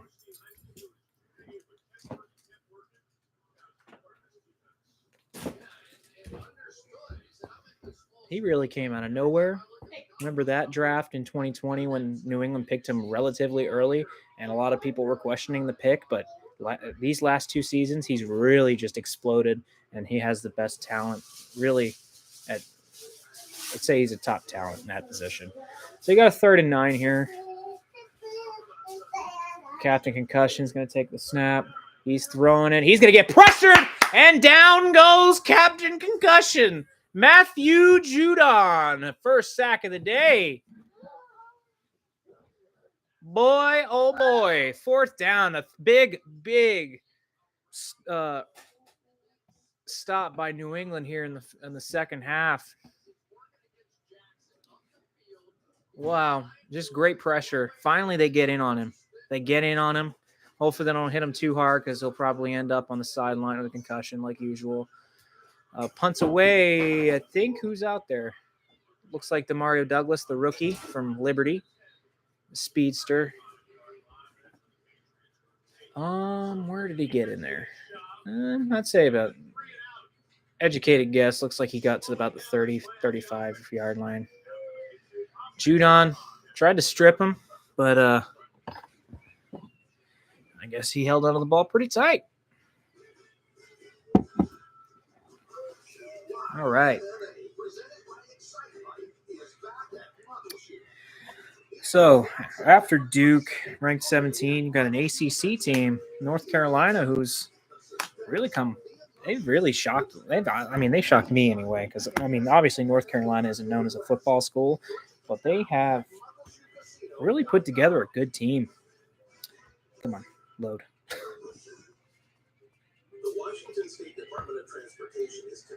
So, yeah, you got North Carolina. They're 3-0. They move up 3 spots after they beat Minnesota. Minnesota's, again, not really a good team, but, they still got to win. Next week, they got Pitt at Pittsburgh, which is a big game for them. Pitt doesn't really roll over at home. They really don't. They play tough at home. So, but I end up seeing I see North Carolina taking it, honestly, in an easy victory. Well, not easy. I'd say it's a close victory, but it's not. I'd say it's about a 10-point victory for them. Next up at 16, you have Oklahoma. Boomer Sooner. They move up 3 spots to 16 from 19. They're 3-0 after destroying Tulsa 66-17. They got Cincinnati. They're winning against Cincinnati. That's it. That's just all there is. Next up, you got a SEC squad, or second SEC or third SEC squad. Ole Miss. After they, even though the game was close in the beginning, they opened it up really against Georgia Tech, and they win 48-23. They have been scoring like crazy. Ole Miss's offense is wildly underrated. I thought they were a bit. I thought, who the hell is Ole Miss? But Lane Kiffin has really turned that offense around, and they go down to Tuscaloosa. But as we know, Alabama's not Alabama anymore. They don't have a quarterback. No quarterback whatsoever. So that's going to be a close one. But I think I don't think Alabama loses 2 straight, or I don't think they lose another one at home right now. Here we go. Oh, back to the game. Mondre gets a handoff to the outside. He's got a first down. Are they really marking him short again? He got the first damn down. Come on. He got the first down. Garbage. 2nd and inches. Kiss my ass. So garbage. Here we go. And Mac's going to sneak it. He easily gets the first down. Let's go. Got to be aggressive. Jesse. New England looking aggressive here early. Looks like Mac's going to be under center here. Trying to get the run game going, but I don't understand. I don't like that. Oh no, they're going to pass it here to Devontae Parker, who breaks tackles. He's got a first down, maybe. No, yes. Mac gets it out of his hands in a second, and they're still wondering where the spot is. Damn, Parker made him miss after that nice catch. Eli Apple, shocker. Looks like he's a yard short. Yeah, he's a yard short. New England in Dolphins territory. They're going to hand it off up the middle. He's short again. They're not going to give it to him. Yeah, they're short. I don't know why Mac just doesn't sneak it again. He had the time. He had the line in position. Yeah, it's a 3rd down and 1. Collinsworth saying they should take a shot. I disagree. Get the first down and then take a shot. But, you know, Chris Collinsworth kind of slow. Here we go. Mac under center again. They're obviously bringing pressure. Mac changing the play. Gets the handoff. He's going to go to the outside, and they lose yardage. What in the hell was that? It's obvious as hell that they're bringing everybody, and they still – I don't get it. Oh, my gosh. You got to go for it. I'm sorry. You can't punt in this situation. You cannot punt in this situation. Your offense has no momentum whatsoever. You have no momentum at all. You had a little bit of it after that stop on the first drive for Miami in the second half, but after that, you can't, like, there's no blocking whatsoever. You cannot just punt the ball away, and they're going to punt the ball away. Honestly, it's like they're scared. It's like they're scared to throw the ball over the middle of the field.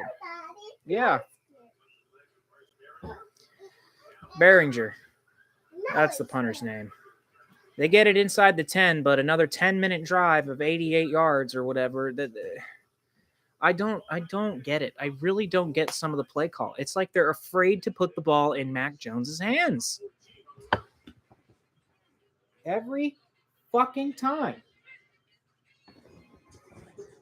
I swear, every fucking time. It's like they're scared to put the ball in their quarterback's hands. And it's at that point, why do you even have them in a game?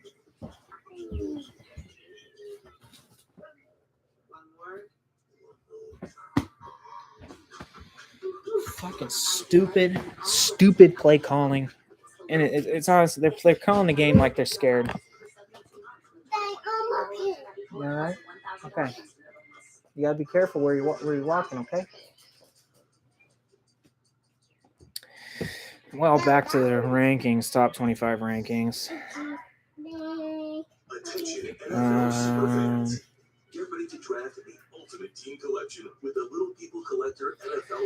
Number 14, you got Oregon State. They move up 2 spots after their win against San Diego State. 26-9, not really a crazy, big time win, but you know, they still put up some points.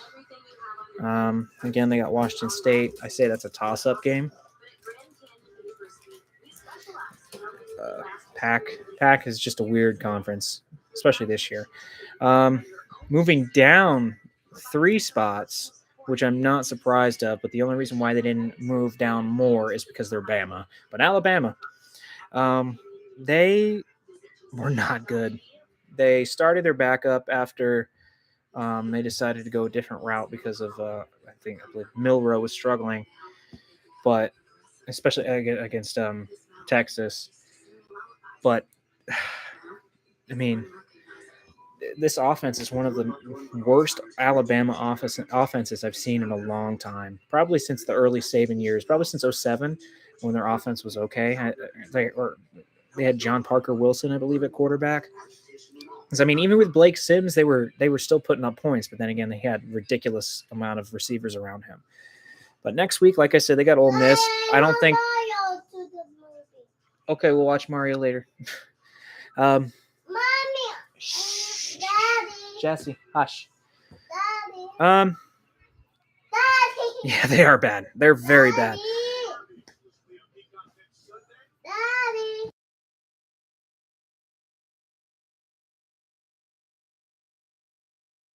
Good night. Good night, buddy. All right, we're back at it here. Daddy. Oh, body. All right.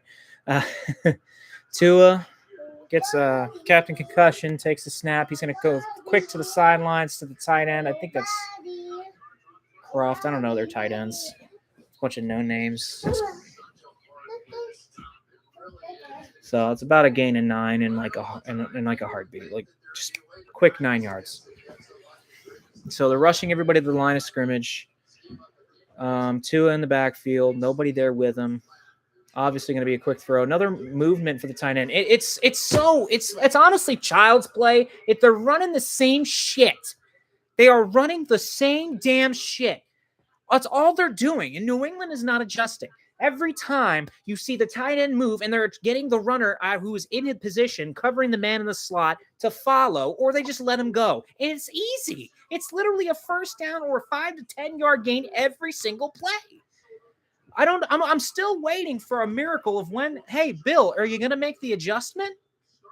Because it's the same play. That's all they do. It opens it up for either for Hill or the guy in the slot, or it opens it up for the tight end who's rolling outside. Is there going to be any adjustments or movements before the snap with this team? They hand it off and they get stopped at the line of scrimmage. Lawrence Guy.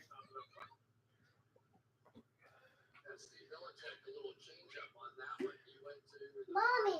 It'd be nice for Steve Belichick to coach like his name, basically. It'd be nice. It's a 2nd and long, but you're probably going to see another one of those plays because he got one man who was right and left in the backfield. That's their big play. Yep, Mostert goes to the slot. Bentley, and they're going to go to the flat here.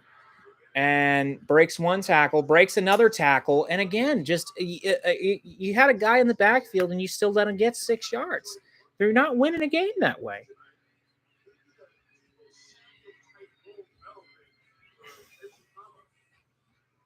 So it's a 3rd down and short.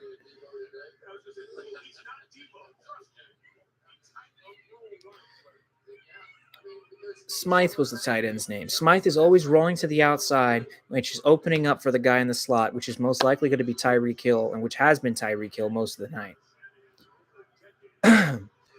Here we go. Tua again. Snap, no movement, but throws it to Tyreek, but he makes the catch. Again, New England's offense. And at some point when your offense is constantly getting stopped and not making any kind of movements down the field, your defense is going to get tired and they're going to give up big plays. That's what happened last year. And this offense is just not up to par. Last week, they made so many jumps because you know why? They were throwing over the middle of the field. But for some reason, this fucking coaching staff has no belief in Mac Jones. Not one belief whatsoever. And here we go, end around here. And they're going to stop him in the backfield. Whoo, Miles Bryant takes him down. Good tackle. Comes in out of nowhere. What a play. Miles Bryant comes back after that missed tackle, and he brings him down. But this offense has been so frustrating to watch tonight because it seems like they're just afraid to put the ball in their quarterback's hands. Running when you're down 17-3, If you're telling me, even in the early years of Brady, when they were down by 2+ scores, there was no way you're handing the ball off to Antoine Smith. There's no way. And Waddle makes a deep catch down the field. And again, it just goes back to after a while when your offense is not making any moves or making any movement, they're just going to get tired. They're going to get gassed. And that's what's happening. Miami's winning the time of possession by a mile. And Miles Bryant, after making a great tackle, he just gets beat right off of the snap, right off the line of scrimmage by Jalen Waddle. And Tua, no pressure whatsoever, just sitting in the back, captain concussion with no kind of pressure towards him whatsoever. So it's a 32-yard gain. That was the biggest play of the game for Miami so far. And here we go. They're going to run it up. No lineman there whatsoever. A hole you can drive an 18-wheeler through. There is a flag on the field. Honestly, could go both anyways. It could go both ways. It wouldn't surprise me if it was on us. We're just so undisciplined. But if Isaiah wins on the field for Miami, it's going to be on him.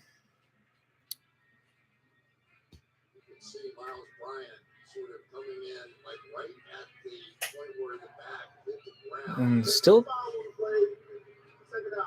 no foul. Okay. So there's no flag on the play.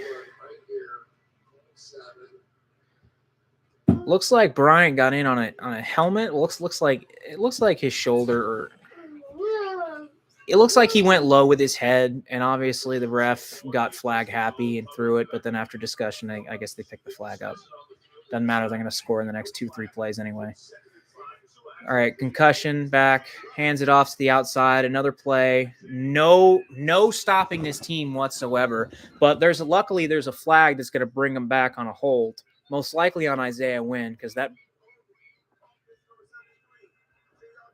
Who's it on? 73. No, it's actually on Austin Jackson. Surprisingly, not on Isaiah Wynn. So he probably got it from Isaiah Wynn. So it's going to be a 2nd and 15. They're deep in New England territory. New England's got to get a stop here. They got to force a turnover. To win this game, you got to force a turnover. But when you're not getting, your defense has got to make a play. So with 4:40 to go in the third quarter, New England's offense is irrelevant. Miami their New England's defense is holding them at bay, but you can kind of tell that the cracks are starting to show. Another man in motion to a wide open. He's got about 5. Gets back to the line of scrimmage. So it's about to be a 3rd and 10 here. Crowd is really quiet. Doesn't surprise me. The offenses really haven't given this crowd any kind of excitement whatsoever. And it's so disappointing to see. It really is. And obviously them gushing over the speed of the Miami Dolphins offense. They can have all the speed they want. They're still not winning shit. I can understand. Oh, they're going to bring the heavy pressure. Oh, and it's incomplete. Tipped away by Kyle Duggar. They bring the pressure. It's tipped away after Captain Concussion is rushed on the throw. It's an incomplete, and New England gets a stop. But they are in field goal range, so you will see a field goal here. And I highly doubt Sanders will miss this one. Yep, Duggar drops back. Makes a great play.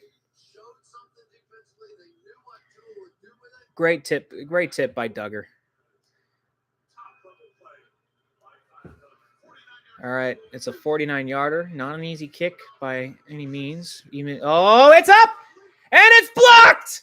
It's blocked. Duggar picks it up, and they got the ball at the 50-yard line. Woo-hoo! Wow. What a play. Now that will shift the momentum a bit. Wow. Oh, it's Schooler. Special teamer. He came out of nowhere. He motions in. He's at the sideline. They didn't even see him. Looks like he lined up on the line wide, The Dolphins didn't pick him up. And it was a college football player. Schooler, what a play. And New England at midfield with a chance to do something, but they got to throw it deep. They got to throw the ball. And they do throw the ball. It's Hunter Henry. He gets about 9 on the play.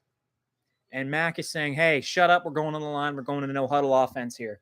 And I agree. You gotta show them that, hey, we can take advantage of this momentum shift.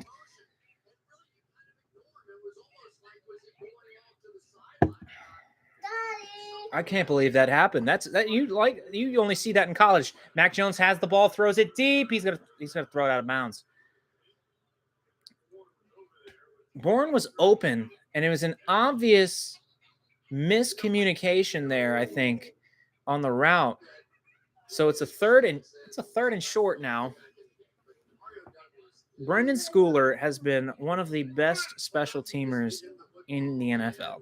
He came in, I think last year was his rookie season. He made some great plays, great tackles for a team that really struggled when it came to. There's a nice roll out there by Jones, throws it to Ramondre, gets the catch and a first down. New England will keep the drive going.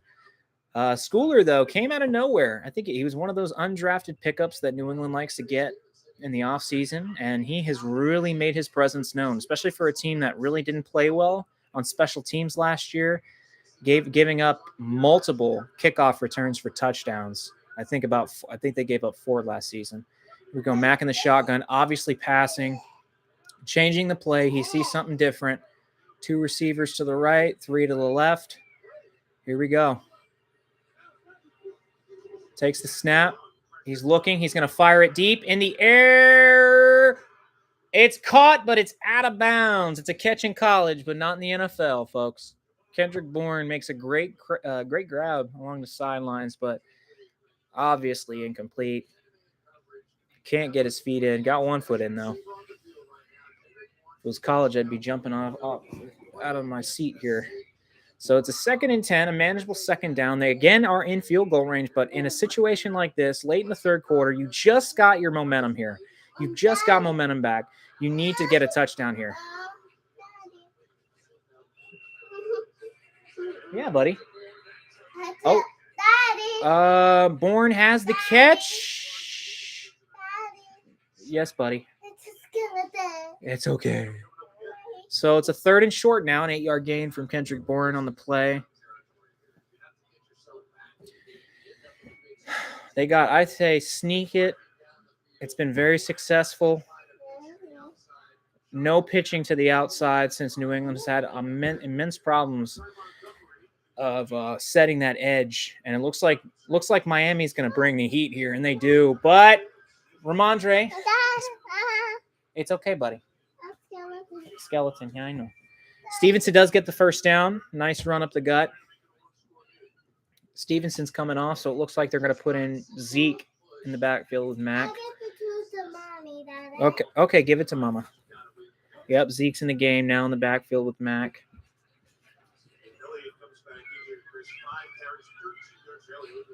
It is 17-3 still with $1:26 to go in the third. It looks like they're going to do a measurement here. I don't know why they need a measurement. It was an obvious first down. It's so idiotic here. And they're inches short. There's no way he did not get it. That is absolutely ridiculous. Horrible spot by the officials. That is terrible. He obviously broke that line. That is terrible. Even with his knee down, they say he is short. It's short by inches. Belichick looking for the flag. Yep, and he is going to go for the challenge flag. He's saying, screw this. I'm challenging this shit. And I have to agree. That was a terrible spot by the officials. And Belichick throws it down at his feet and says, what the hell is wrong with you? You could tell that Bill's pissed. And I couldn't agree more. A terrible, absolutely terrible spot for the ball. Yeah, you could see that even though Stevenson, his knee is down, but the over top replay you can tell that half of his number 3 and 8, half of his 38 is past the line.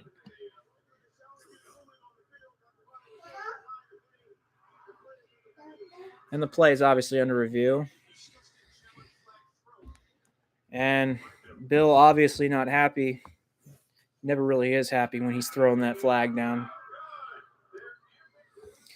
All right.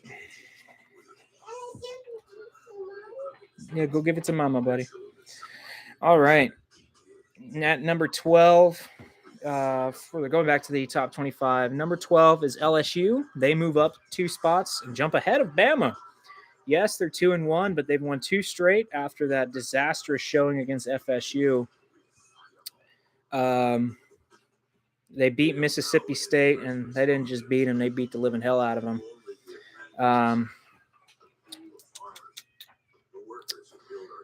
Jaden Daniels, who could be, the way he plays, he could be a sleeper for the Heisman.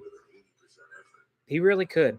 He plays. He's a dual threat quarterback that when he's playing at his best, like he was against Mississippi State, 30 of 34, 88.2% completion percentage. Obviously the best in LSU history, which says a lot, especially with the talented quarterbacks they've had over the last 20 years, from Joe Burrow to many more. But they play Arkansas next week. I say LSU beats Arkansas at home at Death Valley. At number 11, moving up a spot, Utah. After they're also 3-0, they beat Weber State 31-7. Obviously, a tune-up game for the UCLA game. There's nothing more to say. Utah, they're a great team, great coach, very good coach team. I say they beat UCLA at home in a close game. Oregon, I've already said my feelings about Oregon. They beat up, Bo Nix beats up on a weaker team, Hawaii, 55-10. I say they lose against Colorado because Bo Nix shrinks in the big lights of actual college football, not Pac-12 football. Number 9, you have another one of the most overrated programs in the nation, and that's Notre Dame. They stand pat at number 9.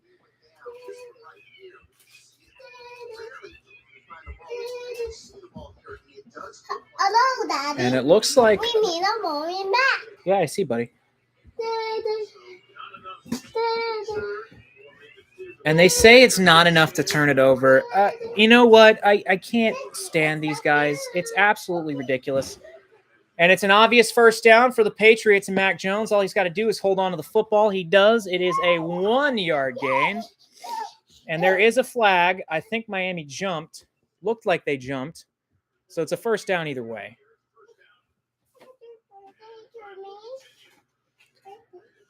Happy birthday to me. Oh, happy birthday, buddy. It's not your birthday, though. All right. Mac in the shotgun takes the snap. He's going to look. He's going to fire it deep into the air. It's intercepted.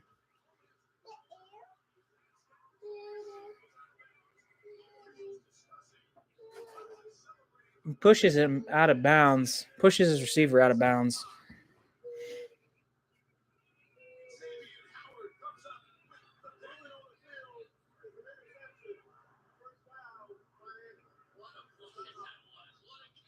It's amazing. One of the rules, you can just basically jam the receiver out of bounds and nothing. Basically, all you can do is a corner if it's on the sideline. And obviously, the Macs will get blamed for that as usual. So Miami takes the momentum away. New England fades away again. Again, throwing to the sidelines. I don't know why you don't throw it over the middle of the field. Throw it over the middle of the field.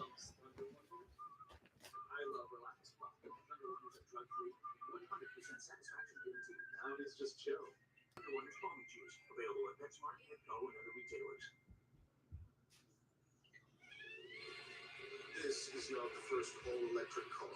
That's because no BMW sees the road until it's reached the ultimate standard, our own.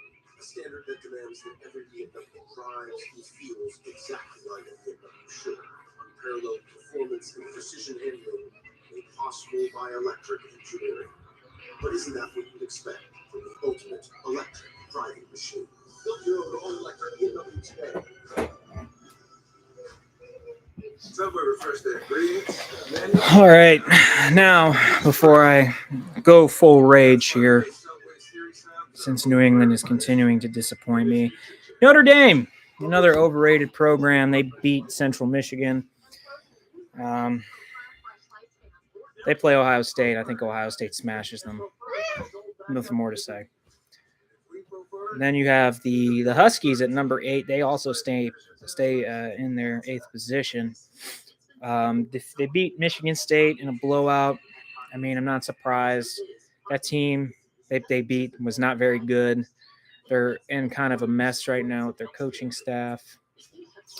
Coach had to resign due to some allegations, unfortunately. They take on Cal, and Cal played a pretty good game against Auburn last weekend, and they really showed that they can actually keep up with the SEC talent, even though Auburn is not really one of the best SEC teams. They still play hard. So I say that's a close game, but they're at home, so I'll give the Huskies the benefit of the doubt. I see the Huskies winning that one. Yeah, it's amazing. Looking at the replay of the interception by Howard, you just basically all you could do as a receiver or as a corner on the sidelines. If you have a receiver and you're one-on-one, just push him out of bounds. Push him out of bounds because he can't touch the ball since he's out of bounds. He's by rule of the NFL, he cannot touch the ball. So as a corner, that's all you can do. So it's a 1st and 10 for Miami. 52 seconds left to go in the third quarter. Incomplete pass.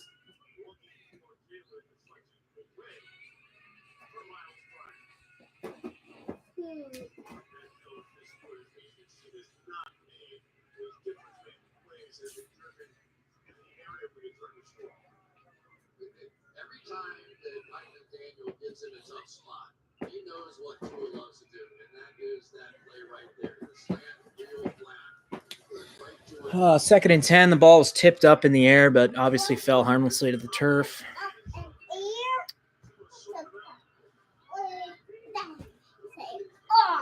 Here we go. Runs it up the gut. Obviously safe play inside the 10. Hey.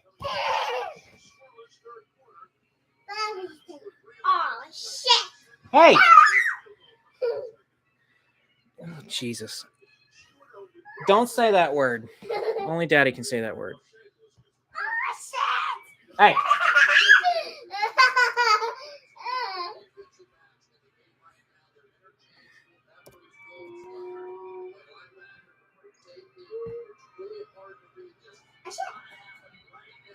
Boy, if you don't cut that crap out. So big 3rd down again. 3rd and 7. Tua alone in the backfield, back to throw. He's going to look deep. He's going to fire it. And Tyreek falls down.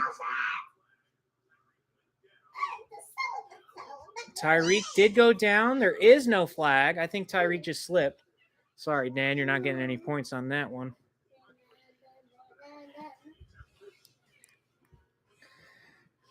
All right. So going back to the rankings here. Number 7, Penn State.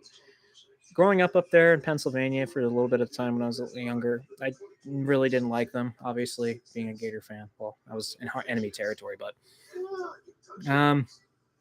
again, they're one of the most premier programs in college football. I will give them that. They're 3-0. They're staying at where they were last week at 7. They beat Illinois mostly on the turnovers and forcing turnovers, so it was a pretty good on them. I said earlier that they were going to beat Iowa, and I stand by that. They're at home against Iowa. Yeah, I say that they take care of business. Ranked number 6, Ohio State. They also stay at number 6. Big game for Marvin Harrison Jr. He was unbelievable.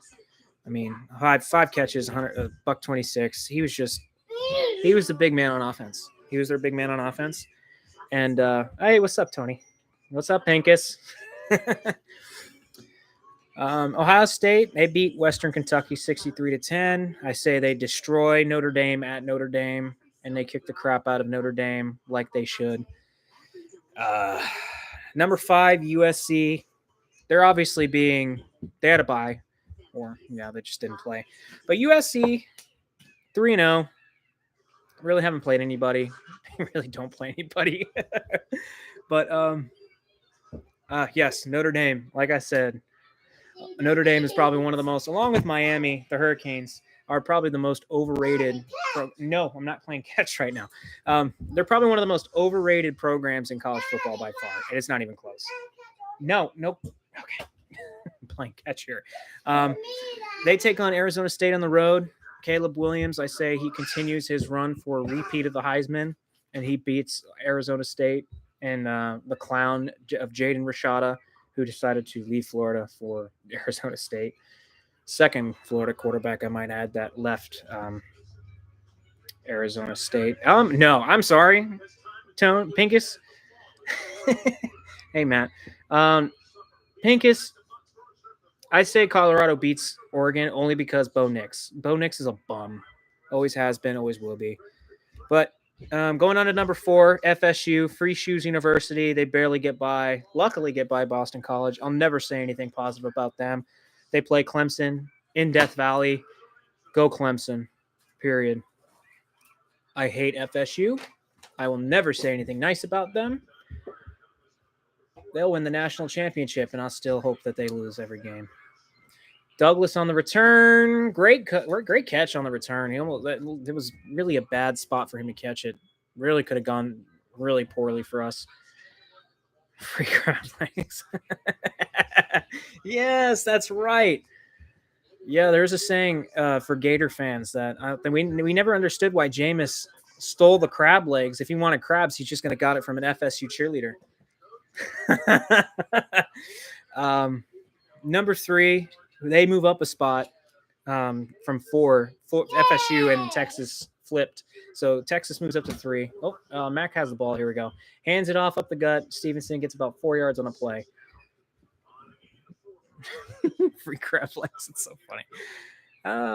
Texas beats Wyoming 31-10. That game was a lot closer for a while until later in the game when Texas just kind of instilled their will. Mac back to throw.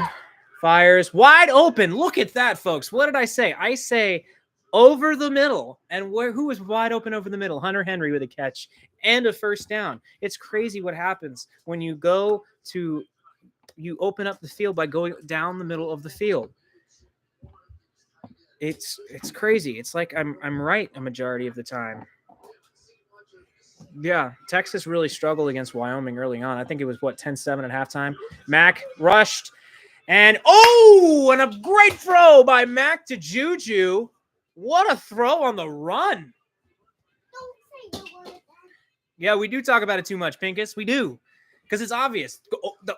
That's just generally how defenses play. The middle of the field just opens up. But Mac, what a play to the sideline of Juju. What a play. He wasn't making that throw last year. That's an obvious improvement of his play. He's in the shotgun again.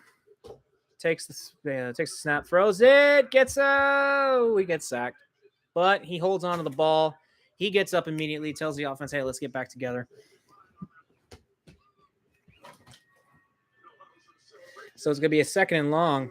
New England interrupts Miami's celebration and so they can get back to the line. So maybe that could, the rookie guard got beat badly on that play. And a screen on a 2nd and 13. I don't get it. A screen on a 2nd and 13 after you just throw down the middle of the fucking field for a first down. You just go back to the screen shit that wasn't working, that put us in this position. It's so mind-numbing to watch. Like, Miami's looking at each other on the sideline. They're laughing because it's like, boy, we just got to cover the screens and we're set. Because they're not going to throw deep. They're not going to throw the middle of the field. They're going to throw down the middle of the field when they're down 24-3 or 30-3. Mac escapes the pressure. He's going to the outside. And he's got a first down, but obviously a flag. They're going to call it back for holding because that's what they do. any slow white quarterback that goes to the outside. Yes, Matt Canada and Bill O'Brien should hold hands. I can't believe Matt Canada still has a job for Pittsburgh. I hate Pittsburgh. I hate the Steelers. Oh, no, it's holding on the defense. Holding on the defense. 10 yards added to the end of the run. It is a first down. Let's see. It looks like Xavier Howard bear hugs Mike Gesicki on his route. Grabs his waist, but, oh well. Dude, Tom, and you know what, Pinkus? Tomlin is going to say the same crap. Oh, sorry, buddy. Your tablet died. Tomlin's going to say the same junk he always says. He hands it off. Stevenson to the outside, cuts up the middle, or cuts up field. Just go down. Just go down. I love Ramondre. I love him to death, even though I hated him because he killed my Gators when he played for Oklahoma in his final Oklahoma game. I think it was his final game. But he needs to just fall down. That it's a problem that he had last year where he was fighting for extra yardage, which you can respect for a running back to do, but he fumbled 2 games away, I think, when he came to that. It definitely the Cincinnati game, I remember he fumbled. Okay, I'm turning it on. Here we go. Mac rolling out. He's just going to throw it away. No, he throws it to Hunter Henry and a touchdown. Finally. Finally, an 8-play, 58-yard drive. Took 3.5 minutes. 3.5 minutes. That's why I started Hunter Henry on my fantasy this week, folks, over Pat Freiermuth because of this. He's Mac Jones' safety blanket. It's either him or Kendrick Bourne who are Mac's safety blanket in situations. And Mac threw it off of his back foot for a touchdown. So the kick is up. Ryland gets it good, and it's a 1-score game. But going back to what you said, Pinkus, Tomlin, he's going to say the same junk he says after every post game. Yeah, we did need that. He says the same crap. Oh, we got to be better prepared. We got to be better prepared. But you know what? They're never Pittsburgh for some reason. I don't know. Tomlin must have every dirty secret of the Pittsburgh ownership group and their family. He must have it on record because for some reason that man who hasn't won a playoff game in 6 years still has a job. Like and they always say, "Oh, Mike Tomlin, he's never had a losing season." I'm sorry, 8-8 is not a winning season to me. He's average. The Washington State Department of Transportation is committed to building a diverse workforce that represents the communities we serve. And plus he had a Hall of Fame quarterback his entire career. Plus, the only time he actually won a Super Bowl and got to a Super Bowl was with Bill Cowher's team. Bill Cowher doesn't get enough credit for how great of a team he built. Hey, come here, buddy. Plus, when you have a defensive coordinator that's a Hall of Famer and built one of the best defenses of the 2000s, yeah, when you play the Browns and the Bengals, even though the Bengals had moments where they were good, like with Carson Palmer. But come here, buddy. Come watch your Mickey. Or Chip and Dale. Here, you got to keep it plugged in, okay? Ooh. Here, sit down over here and watch your show. Okay. So, yeah, when you have a defense that was built, or a whole team that was already pre-built with weapons and a great quarterback, a Hall of Fame quarterback, you have ridiculous talent on defense, plus a Hall of Fame defensive coordinator in Dick LeBeau. And, I mean, I don't care. You have to be a complete bum to lose that. And, I mean, he's not really too much of a bum, but he's definitely not that great of a coach that everybody puts him. They put him on this pedestal where they think he's the second coming. Plus, when you play the Browns multiple times a year, even in those before the Browns were predicted to be decent, it's the same thing. It's crazy. Pinkus, what do you think? Who wins next weekend? I think you guys beat Vegas. I think you beat Vegas. Yeah, we could, honestly. As much as I hate Pittsburgh, we could probably put together an offense. And my buddy Dan here, who I know is still listening, we probably put together an offense that actually wins and gets above 500. And there's a flag on the kickoff. Oh my gosh, no.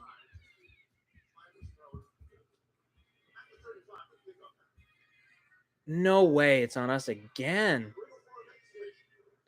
That's unbelievable. That is absolutely on coaching. How are you that unorganized and just that, like, how? That absolutely blows my mind. How you can have a pre-snap penalty, or it's basically a pre-snap penalty on a kickoff. Yeah, a sack, fumble. I mean, we had a big play earlier, but we just didn't take advantage of it. We had that big play on the blocked field goal, but now we just need to take down Captain Concussion here. We just need to knock him out. And here comes Hill in motion. He bobbles the snap. Hopefully, Gottschall gets and misses a tackle. Another missed tackle. Another missed tackle. Missed tackles will be the death of me. I swear. I saw it with Florida last year with the Gators in college, where missed tackles absolutely makes my blood boil, along with seeing anything Miami related. But I don't expect Gottschall to get that, no. But come on. Bentley, linebackers, get your shit together. So it's going to be a second and short. Oh, shoot. I've forgotten to change the score here. Shh. Here we go. They're going to... Oh, no, fake it. And it's going to be caught.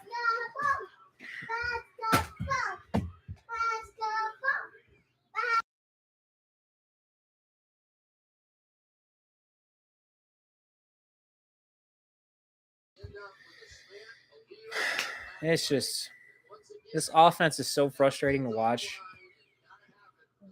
because I feel like their play calling is just so basic. It just, the movement around the pocket and just around it all, like the pre-snap movement, is just what makes it look fabulous. And there goes Hill. Oh boy, get him. He's going to throw it deep, and it's picked off by rookie Christian Gonzalez, the first INT of the Oregon first-round pick. Woo! And you called it, Tony. You called it, Pinkus. You said a big turnover and a big INT. Wow. He goes up, way up there to get that football. Wow. What a play. Christian Gonzalez. I still can't believe he fell to us. Wow. What a play. He outleaped Tyreek Hill, who, yes, he's small, but that man has unbelievable leaping ability. You do not see that from a rookie. I don't care what anybody says. You do not see that from a rookie. Simply amazing. And no way. Incomplete pass. Get that crap out of here.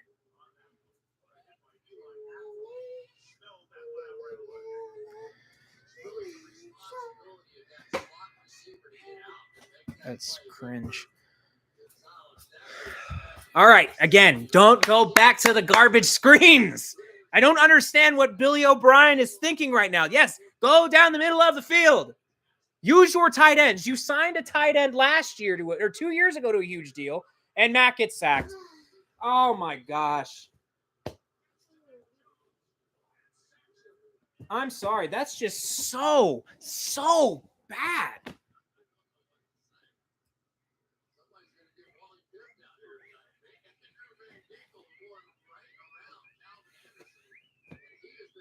That is just terrible play. And it's crazy because that now it's a 3rd and 20. So Miami's going to be playing up because obviously we're going to be doing a screen. Actually, yeah, they're Mac just toss it.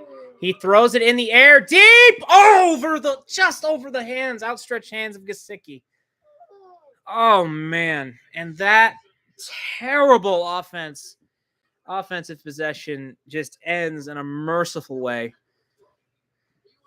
I don't want to hear anybody say that I don't want to hear that fat slob Rex Ryan call it Pea Shooter Jones, because that was a hell of a throw on the run. I don't care what anybody's saying. That was an accurate throw that just went outside of the or just past the outstretched hands of Gesicki.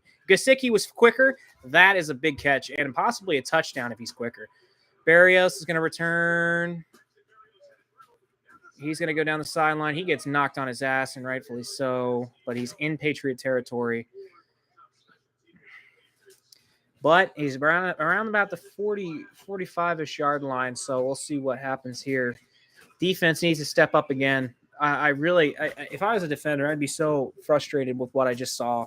This is like, we just got a big turnover for you guys. We really just, again, switched momentum. And once again, the fucking offense goes just absolute brain dead mode and just like, oh no, we're not going to go north. We're not going to go north again. No, we're going to go east and west. We're going to try to play, which again, it blows my mind when you don't have a good offensive line. Like when New England had the screen game with Bill O'Brien from about 2009 to 2011, when he was the offensive coordinator, not only did you have Brady who could read signals and actually direct whatever he wanted with the offensive line, but you had Wes Welker. You had blockers like Rob Gronkowski and the murderer, Aaron Hernandez. You had those guys. You can't, I'm sorry, but Juju is not Wes Welker. Demario Douglas is not Wes Welker. Mac Jones is not Brady. It's so irritating. It's absolutely just, Dad, I'm really so strong. I know you're strong, buddy. But like, it's honestly just so irritating to see this. And our line is nowhere near as great as it was back then. We had Dan Connolly, Matt Light, Stephen Neal. For a year, we had Brian Waters. We don't have that. We have two rookies on the line.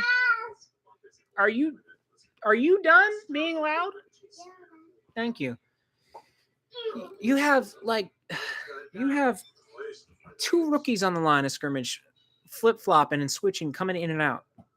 You have a second-year guy who came out of Tennessee, Chattanooga. Like, it's so irritating to see because the team is not the same. It's not the same. And now you're looking at a possible 0-2 hole here, and being in the competitive division that we're in. Yes, you got the Jets next week, but they're not the same old Jets. You're already behind the curve. You're far behind the curve.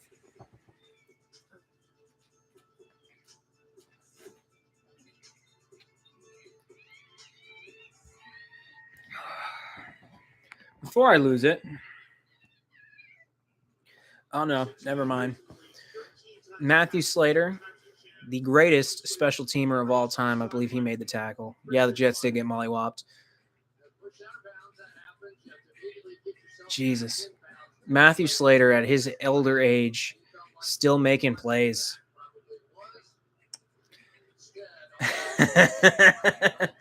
I don't know where Kolar is. If you want to add him to the chat or send him the link, you can. I'd love to see him. Love to see what he says. Mostert up the middle, and he's gone. And that's the game, folks. And that's the game.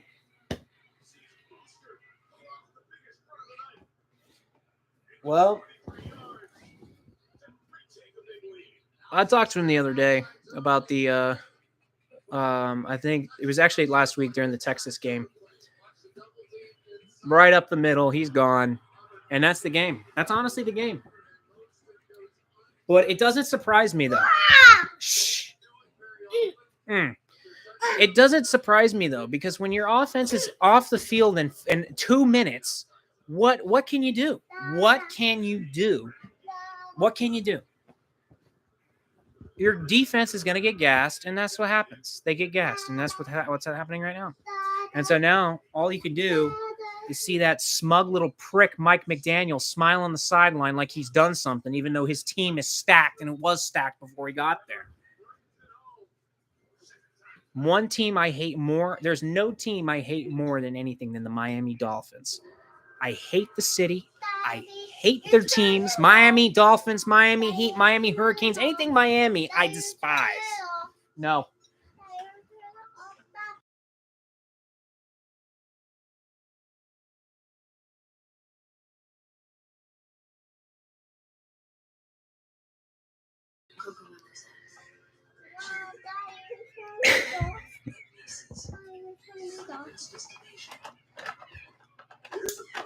There you go. No, we're not. We're leaving that light on.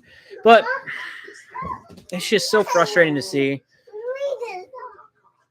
Also, what's funny, Pincus, is how I remember everybody saying, "You're still be a Patriot fan when Brady leaves." Well, here I am, still losing my shit. Just now that I don't talk as much shit as I used to because I don't have any reason to. I have no fight. I have no say in anything anymore. Before I could say, "Oh, we got Brady." Now, oh, we got Mac. Oh man, dude, I have no idea how the Bucks are doing their thing. I mean, then again, it does. Then again, it doesn't surprise me because one, the Vikings suck and they always blow it in big game situations. No, we're not turning the light off. Stop. Turn this off. I'm gonna turn your show off. Sit down. I need the light, buddy.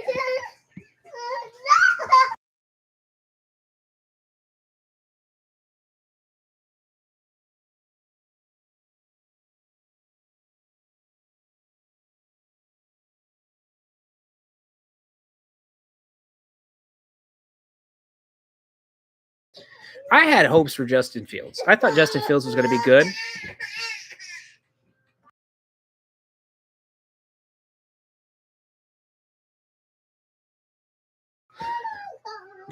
Justin Fields, I thought he had something. I thought literally he needed was an offensive line and a top receiving target, and he was good to go. But, typical Chicago Bears fashion for a quarterback, I swear, I think that position is cursed for that team.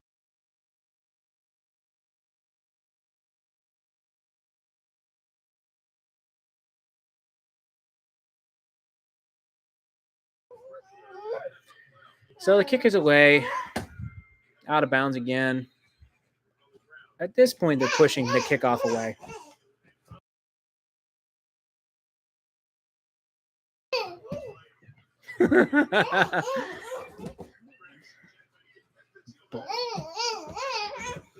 It is the Bills division right now. No, he couldn't hit a timing route, period. He can't hit any route.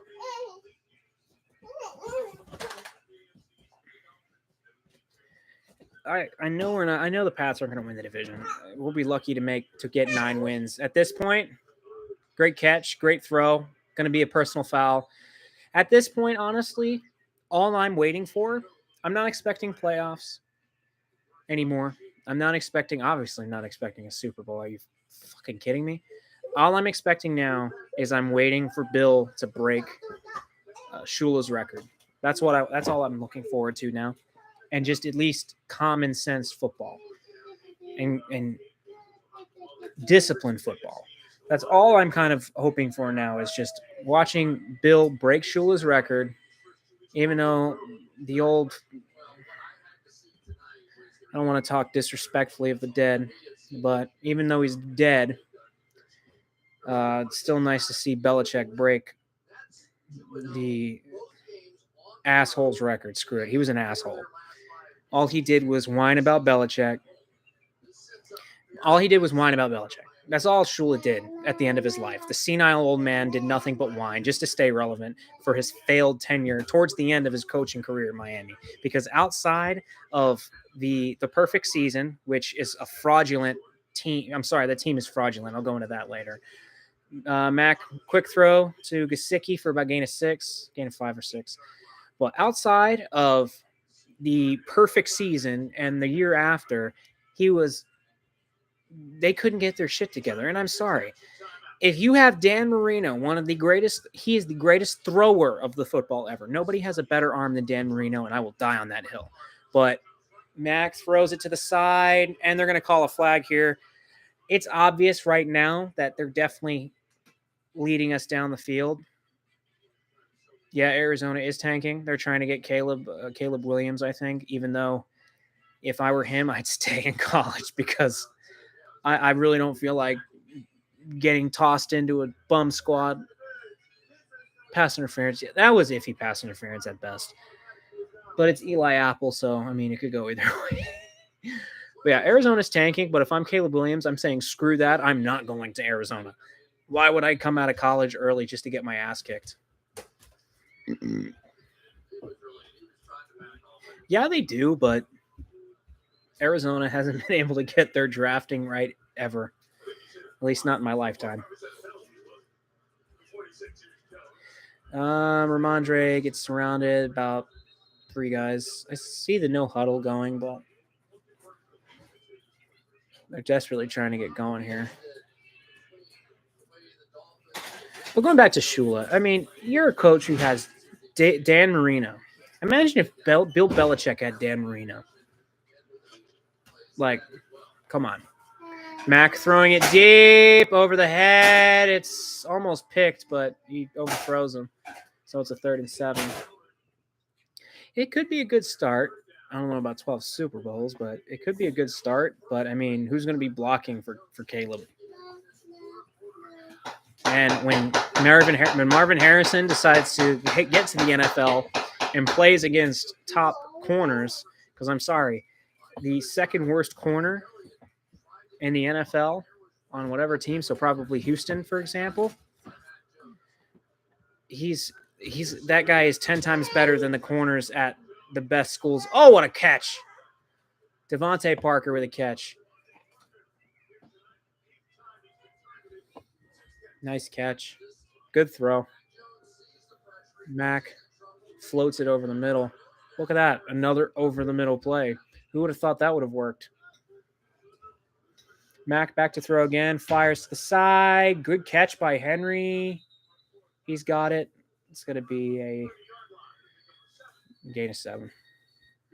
Yeah, it works. Who would have thought? Who could have possibly thunk it? Let me tell you.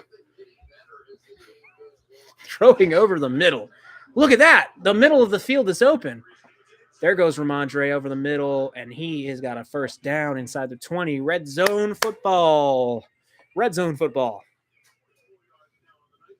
Hurry it up. Come on, let's go no huddle here. Running game has been a mess. The line's been a mess. Play calling's been a mess. But Mac is showing, he's saying, I'm not giving up here. Here we go. Mac takes a snap, hands it off. Stevenson. Oh, oof. Just tripped. I will say this. The Stevenson, Pincus Stevenson, and Najee Harris are definitely definitely the future at the running back position in the AFC, in my opinion. Because there's really no other AFC running back. I mean, besides Jonathan Taylor, but that's whole situation is dramatic as a whole. But I think Najee Harris and Stevenson are going to carry that torch for the AFC. Back to throw Mac. He's going to look, moves out of the pocket, throw it away. Oh, he still catches it. And it's a first down and goal at the 2. What a play. Rookie Mac, that's an interception. Matt Patricia Mac, that's a sack, fumble, interception, safety, touchdown. We're back in it. We're still in it. We are still in it. After being irrelevant all game long, we're still in it, and it looks like Miami's defense is starting to get gassed. They really don't know how to stop our no huddle offense right now.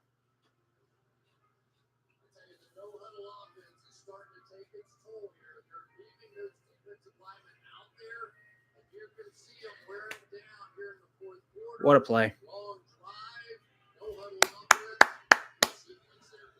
Now he just needs to make this kick. For the love of God, make this kick. Line drive. It is good. 7-point game.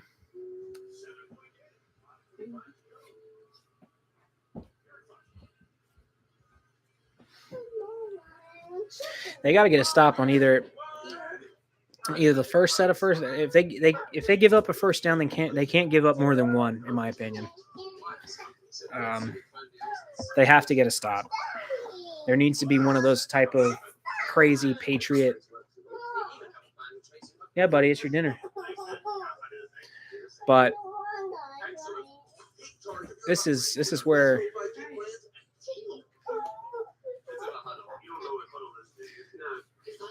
got to get a stop. That's just how it is.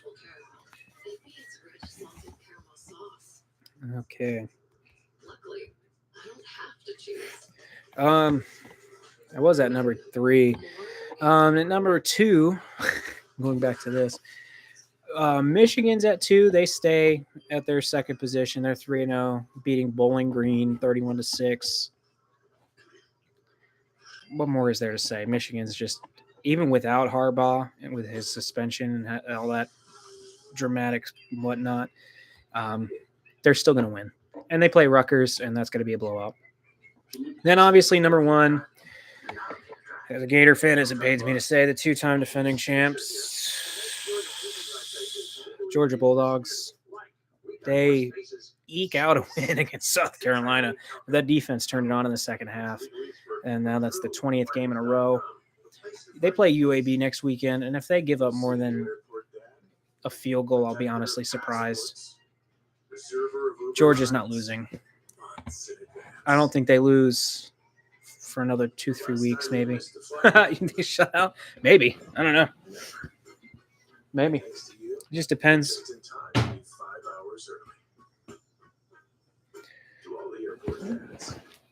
Now you can resume your Uber ride for 90 days in advance.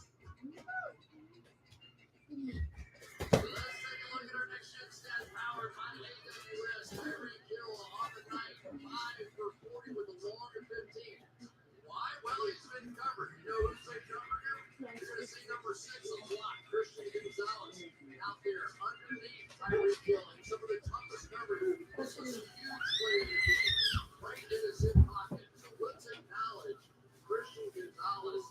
Those plays against Tyreek Hill, but also a fantastic interception in that mix as well. Lid on the cheetah here tonight. Match with 7-point game. Ethan, meat partner, shoot the break.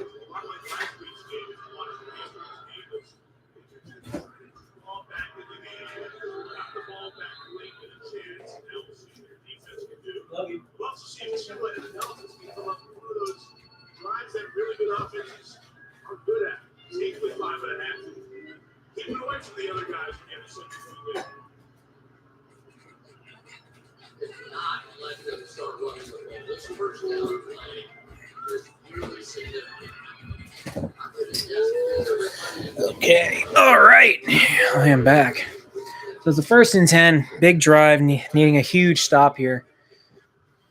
Mike McDaniel crying like a petulant child over something.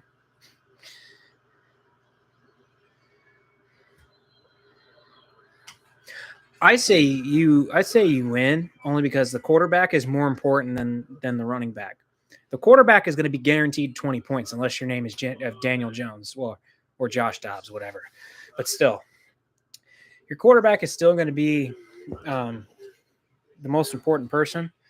And yeah, he's got Chubb, but you know what? Since you guys will be force-feeding Najee Harris like crazy. Pickens, the wide receiver. I think so, because Pickens has had a lot of success against Cleveland. He's had big games. His few big games that he has had has been against Cleveland and in that rivalry and on the road too. I remember last year in Cleveland, he had a big game. Here we go. Tua, Captain Concussion, hands it off, goes up the gut. Obviously, they're looking to run clock, so it's about a 5-yard gain.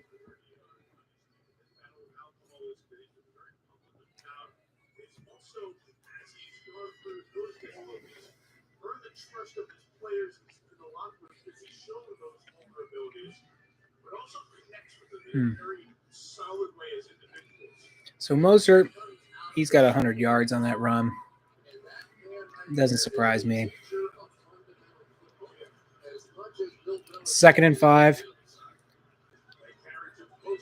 Oh, I guess you're ahead of me.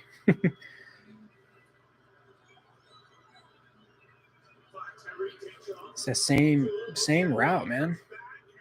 Oh, yeah, I just saw that. Oh, get out of here. Come on.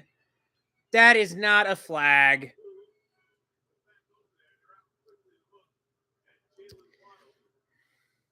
Oh, no, you're good, man. Let me see if I can speed it up here.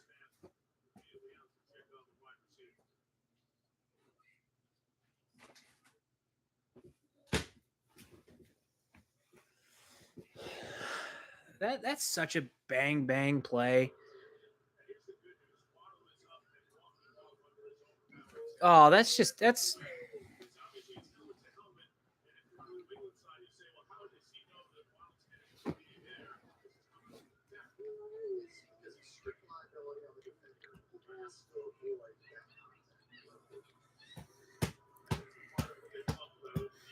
has to magically avoid that contact.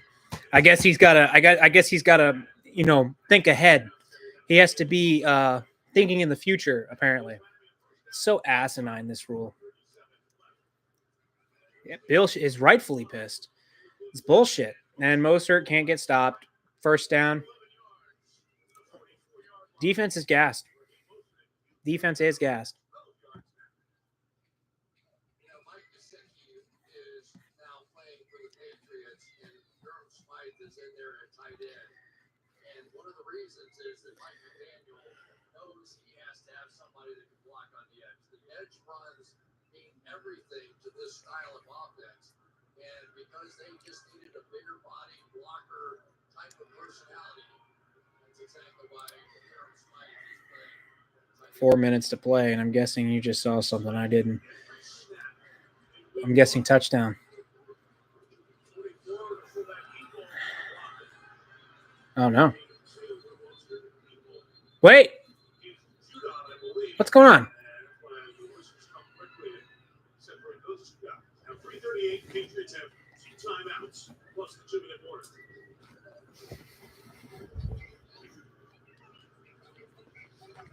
We're getting down to crunch time because if you're the Miami Dolphins, you also know if you're going to put you in great position. You have that little faith in Mike Tomlin, huh?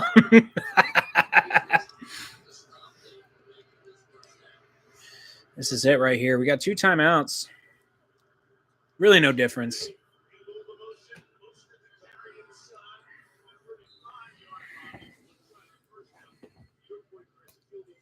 Can't stop him. 2:56 to go. Miami's up 7.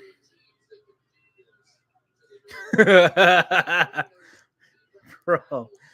Ooh.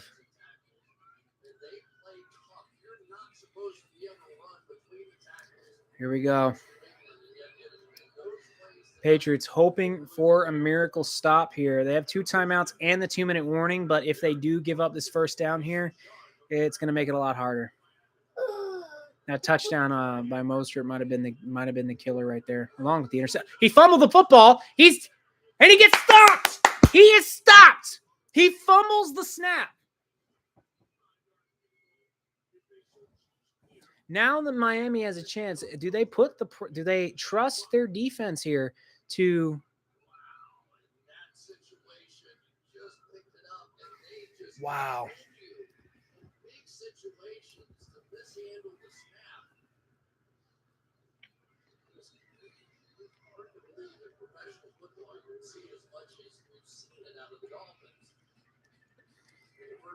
Are they?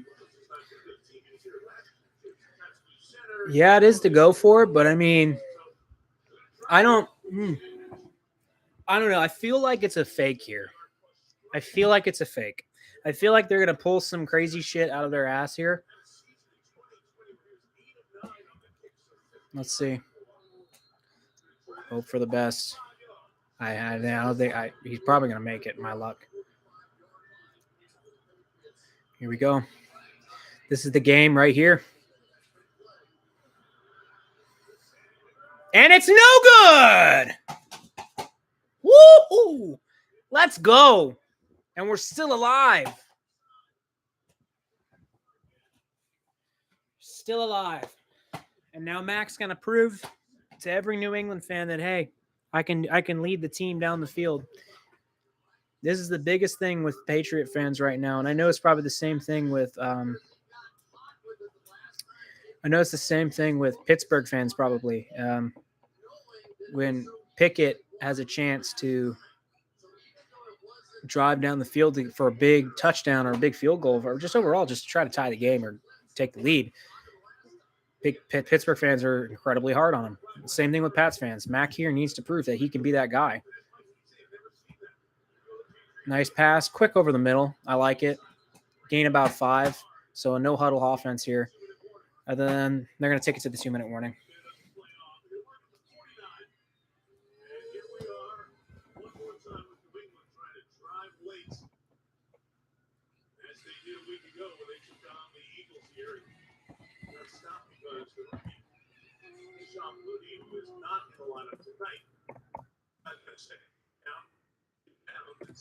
Forgot to update the score on the stream name. 2 minutes. I'm glad they don't go to commercial break because I'm nervous as hell.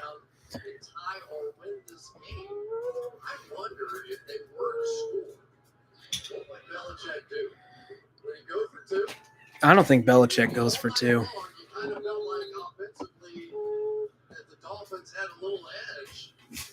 I couldn't hear him. Yeah, I bet he said he couldn't hear him. No, most likely he was probably like, fuck. All right, guys, this is what we're doing. Yeah, I can't hear you. That's a good excuse.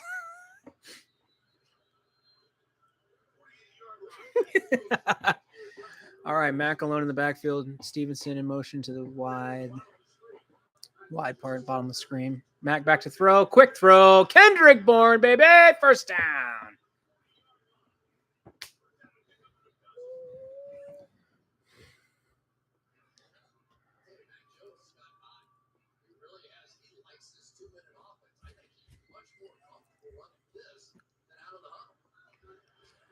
Mac back to throw.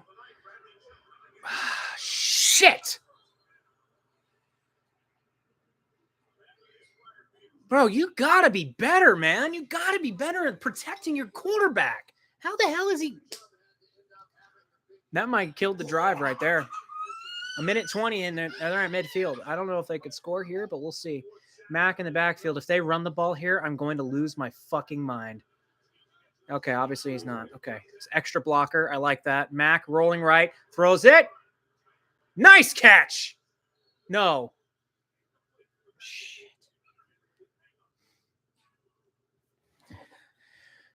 It happened last week against Philly where the offense couldn't get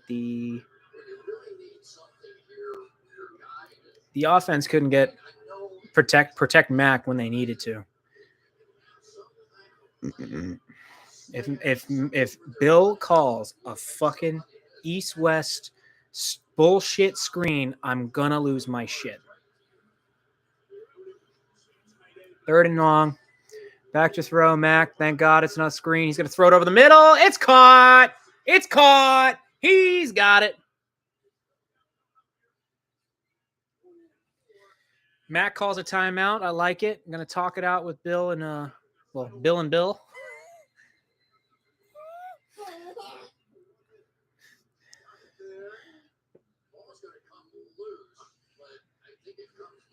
It doesn't matter. That looks like an Edelman-like play where it bobbles, but it still doesn't touch the ground. That's a catch. That's a really interesting thing because Kohu looked like he had possession for a brief second. Shut up, Collinsworth, you clown.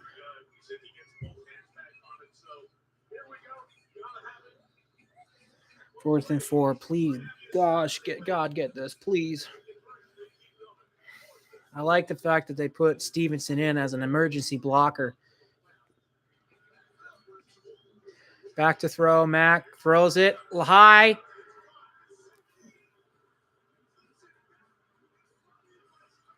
No way! He got it!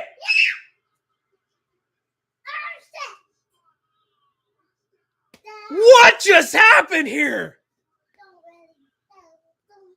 Gesicki with the wow. Hey. Repeat words you were getting. Just eat the rest of your food. You want more barbecue sauce? He got it. He got it. That is ducking epic. I didn't say that. He's got it. That's a first down. Wow. How did that just happen? Cole Strange.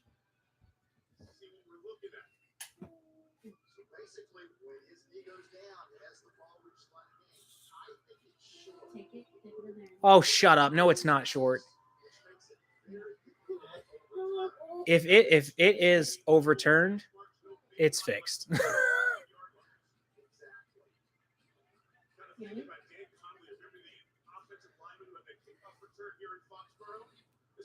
Greatest run with the ball by a Patriot offensive lineman since then, if it holds up. He got it. He got it. Marker was on the 29. He's trying to get to the knee is down there. He got it. Does that ball reach the 29? And is there enough? There's no proof. There's not enough.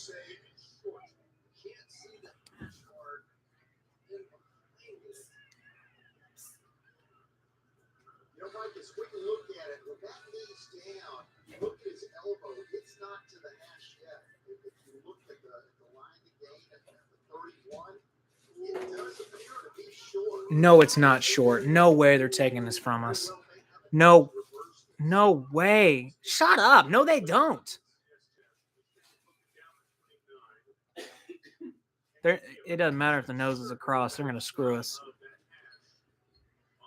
They're going to screw us. And it looks like this is going to flip. You see the Dolphins side starting to bring the offense out and celebrate. Even though Sean Smith is still over at the monitor, oftentimes where it filters to each sideline, the officials That's terrible. with each other. It's bro. That is the worst call I've ever seen.